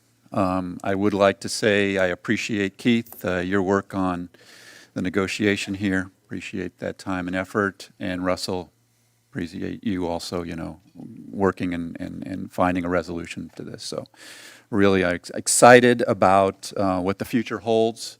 I'm excited that we have someone here that knows who we are, knows where we're going, has been there, has the history, and still wants to hang around and lead us in the future. So, And he's a horse this is owner. exciting. Yes, he is. Yep. Yes, he is. He's a rancher.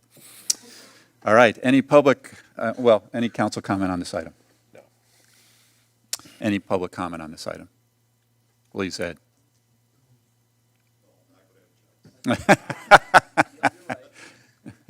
I just wanted to say, Andy, you did a fantastic job. You endeared yourself to us. I'm looking forward to have the same relationship with you. He's got big shoes to fill, or you have big shoes to fill. He's been doing a great job. And I, as an individual here that's been here for 40 years, I appreciate the work that you've done. Thank you. Yeah. Thank you, Ed.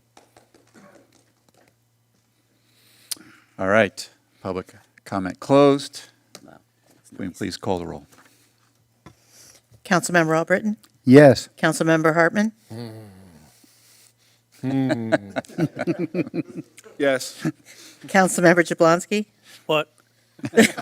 Yes. Vice Mayor Kaczynski? Yes. Mayor Bright Cruz? Absolutely. Motion's Now I know why passed. the agenda tonight was so long. Andy, I like, have a Yeah. couple words. Yeah, thank you, Mayor.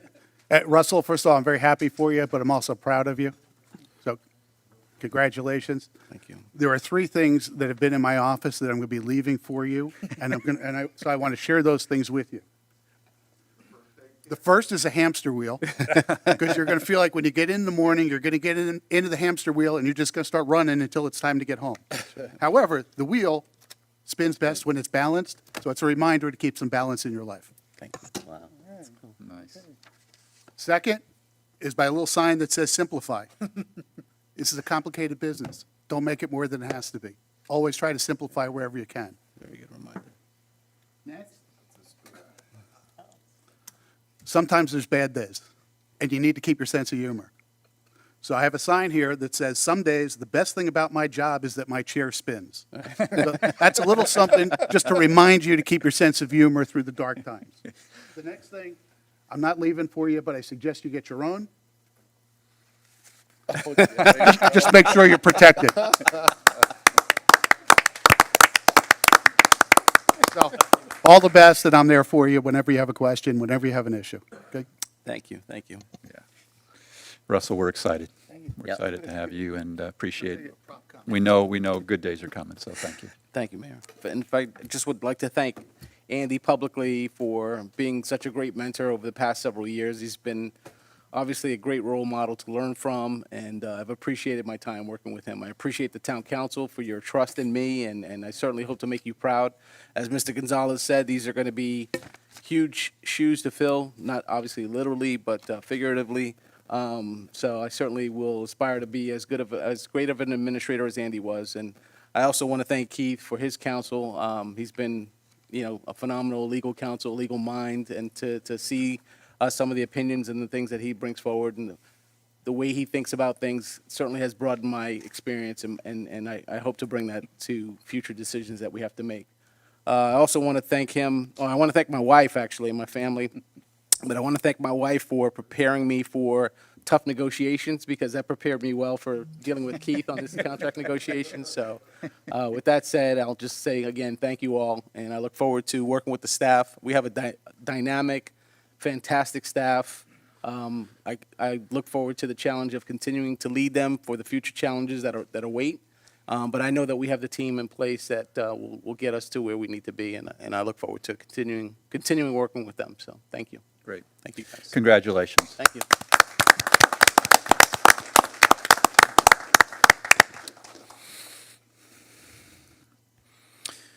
All right.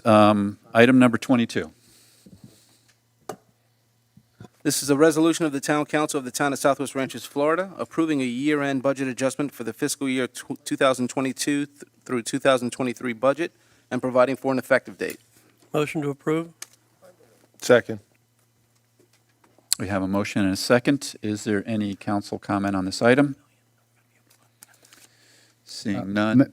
Yeah, Mayor. I did want, Emil, if you can maybe, I know we had talked about a couple of comments about other items not included, if you could just speak to that. First, congratulations, Russell. And then going into the point, this item is basically, we did have a balanced budget, no question about it. There's this is some cleanup that needs to be done as line items that happens to be within a specific department out of budget, in a deficit, so to speak. So what do? We basically go pull excess revenue just to balance it. This does not necessarily mean the amount of surplus for the year or any implications that the town has provided to us in such a way like appropriations. When there's something that's not budgeted and we need to go and bring that item to council for approval in a resolution. So in this case, the amount, the 608,000, is basically the shortfall that we have experienced in different departments, and this line items needs to be ejected. The surplus that we project for the 22-23 year, it's about $1.4 million.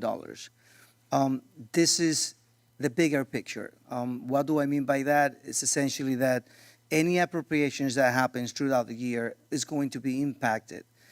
Not the year that the surplus happened, but appropriations mean that we pull in funds from unassigned fund balance from the year that was not budget.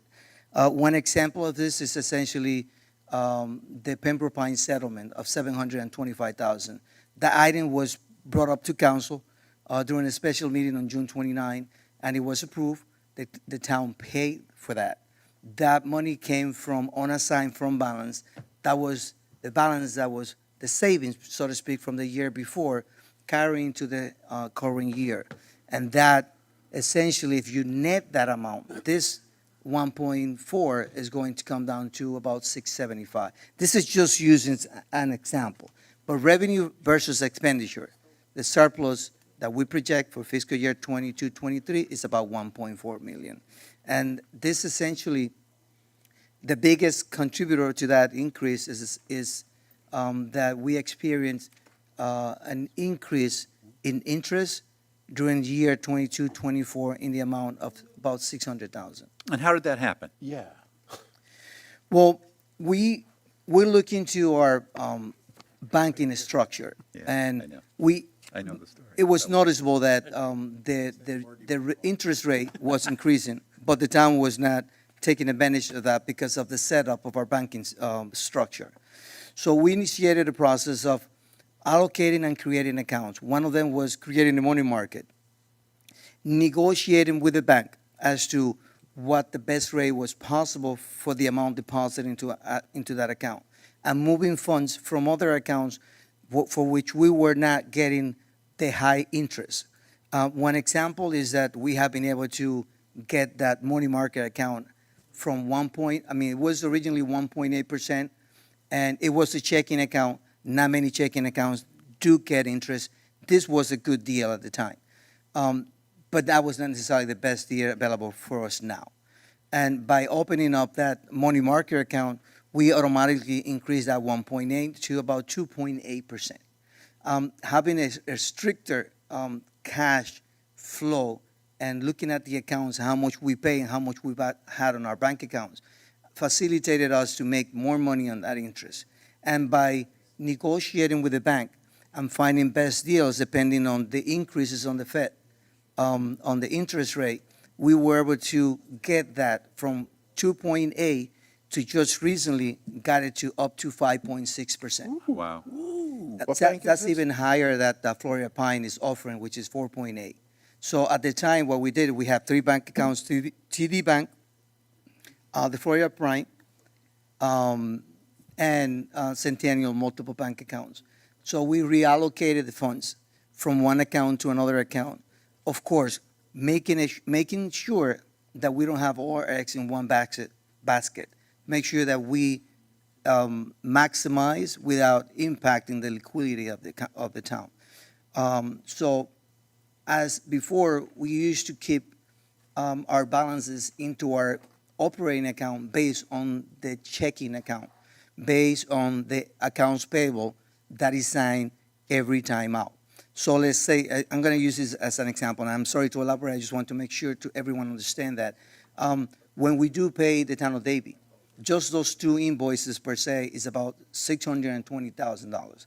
If we cut those checks today and we keep that amount on our bank account for the duration of the release of the check, we can actually gain about a week or 2 of that. And at the same time, not jeopardizing the town in having a bounce check.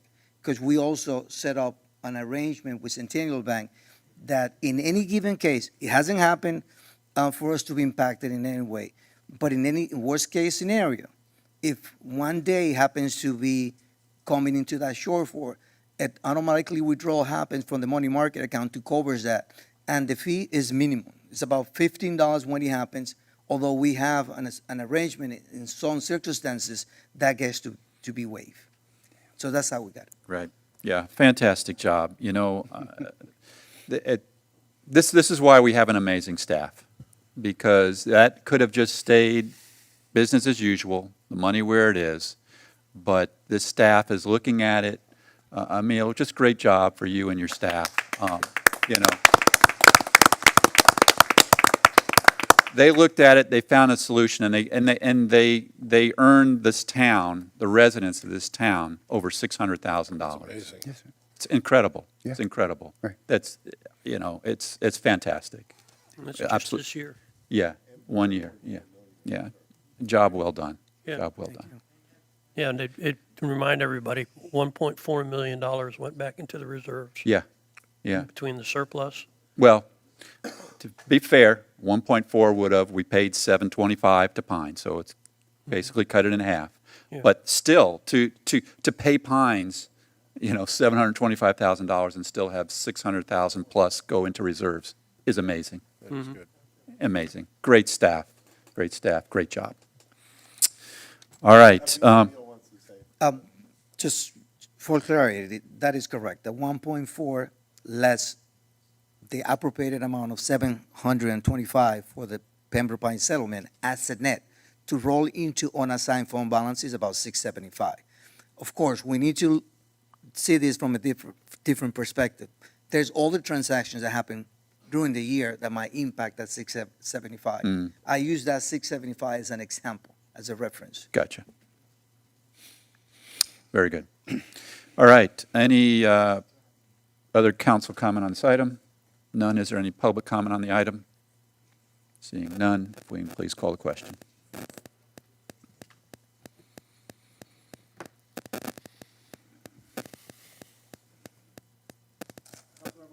Yes.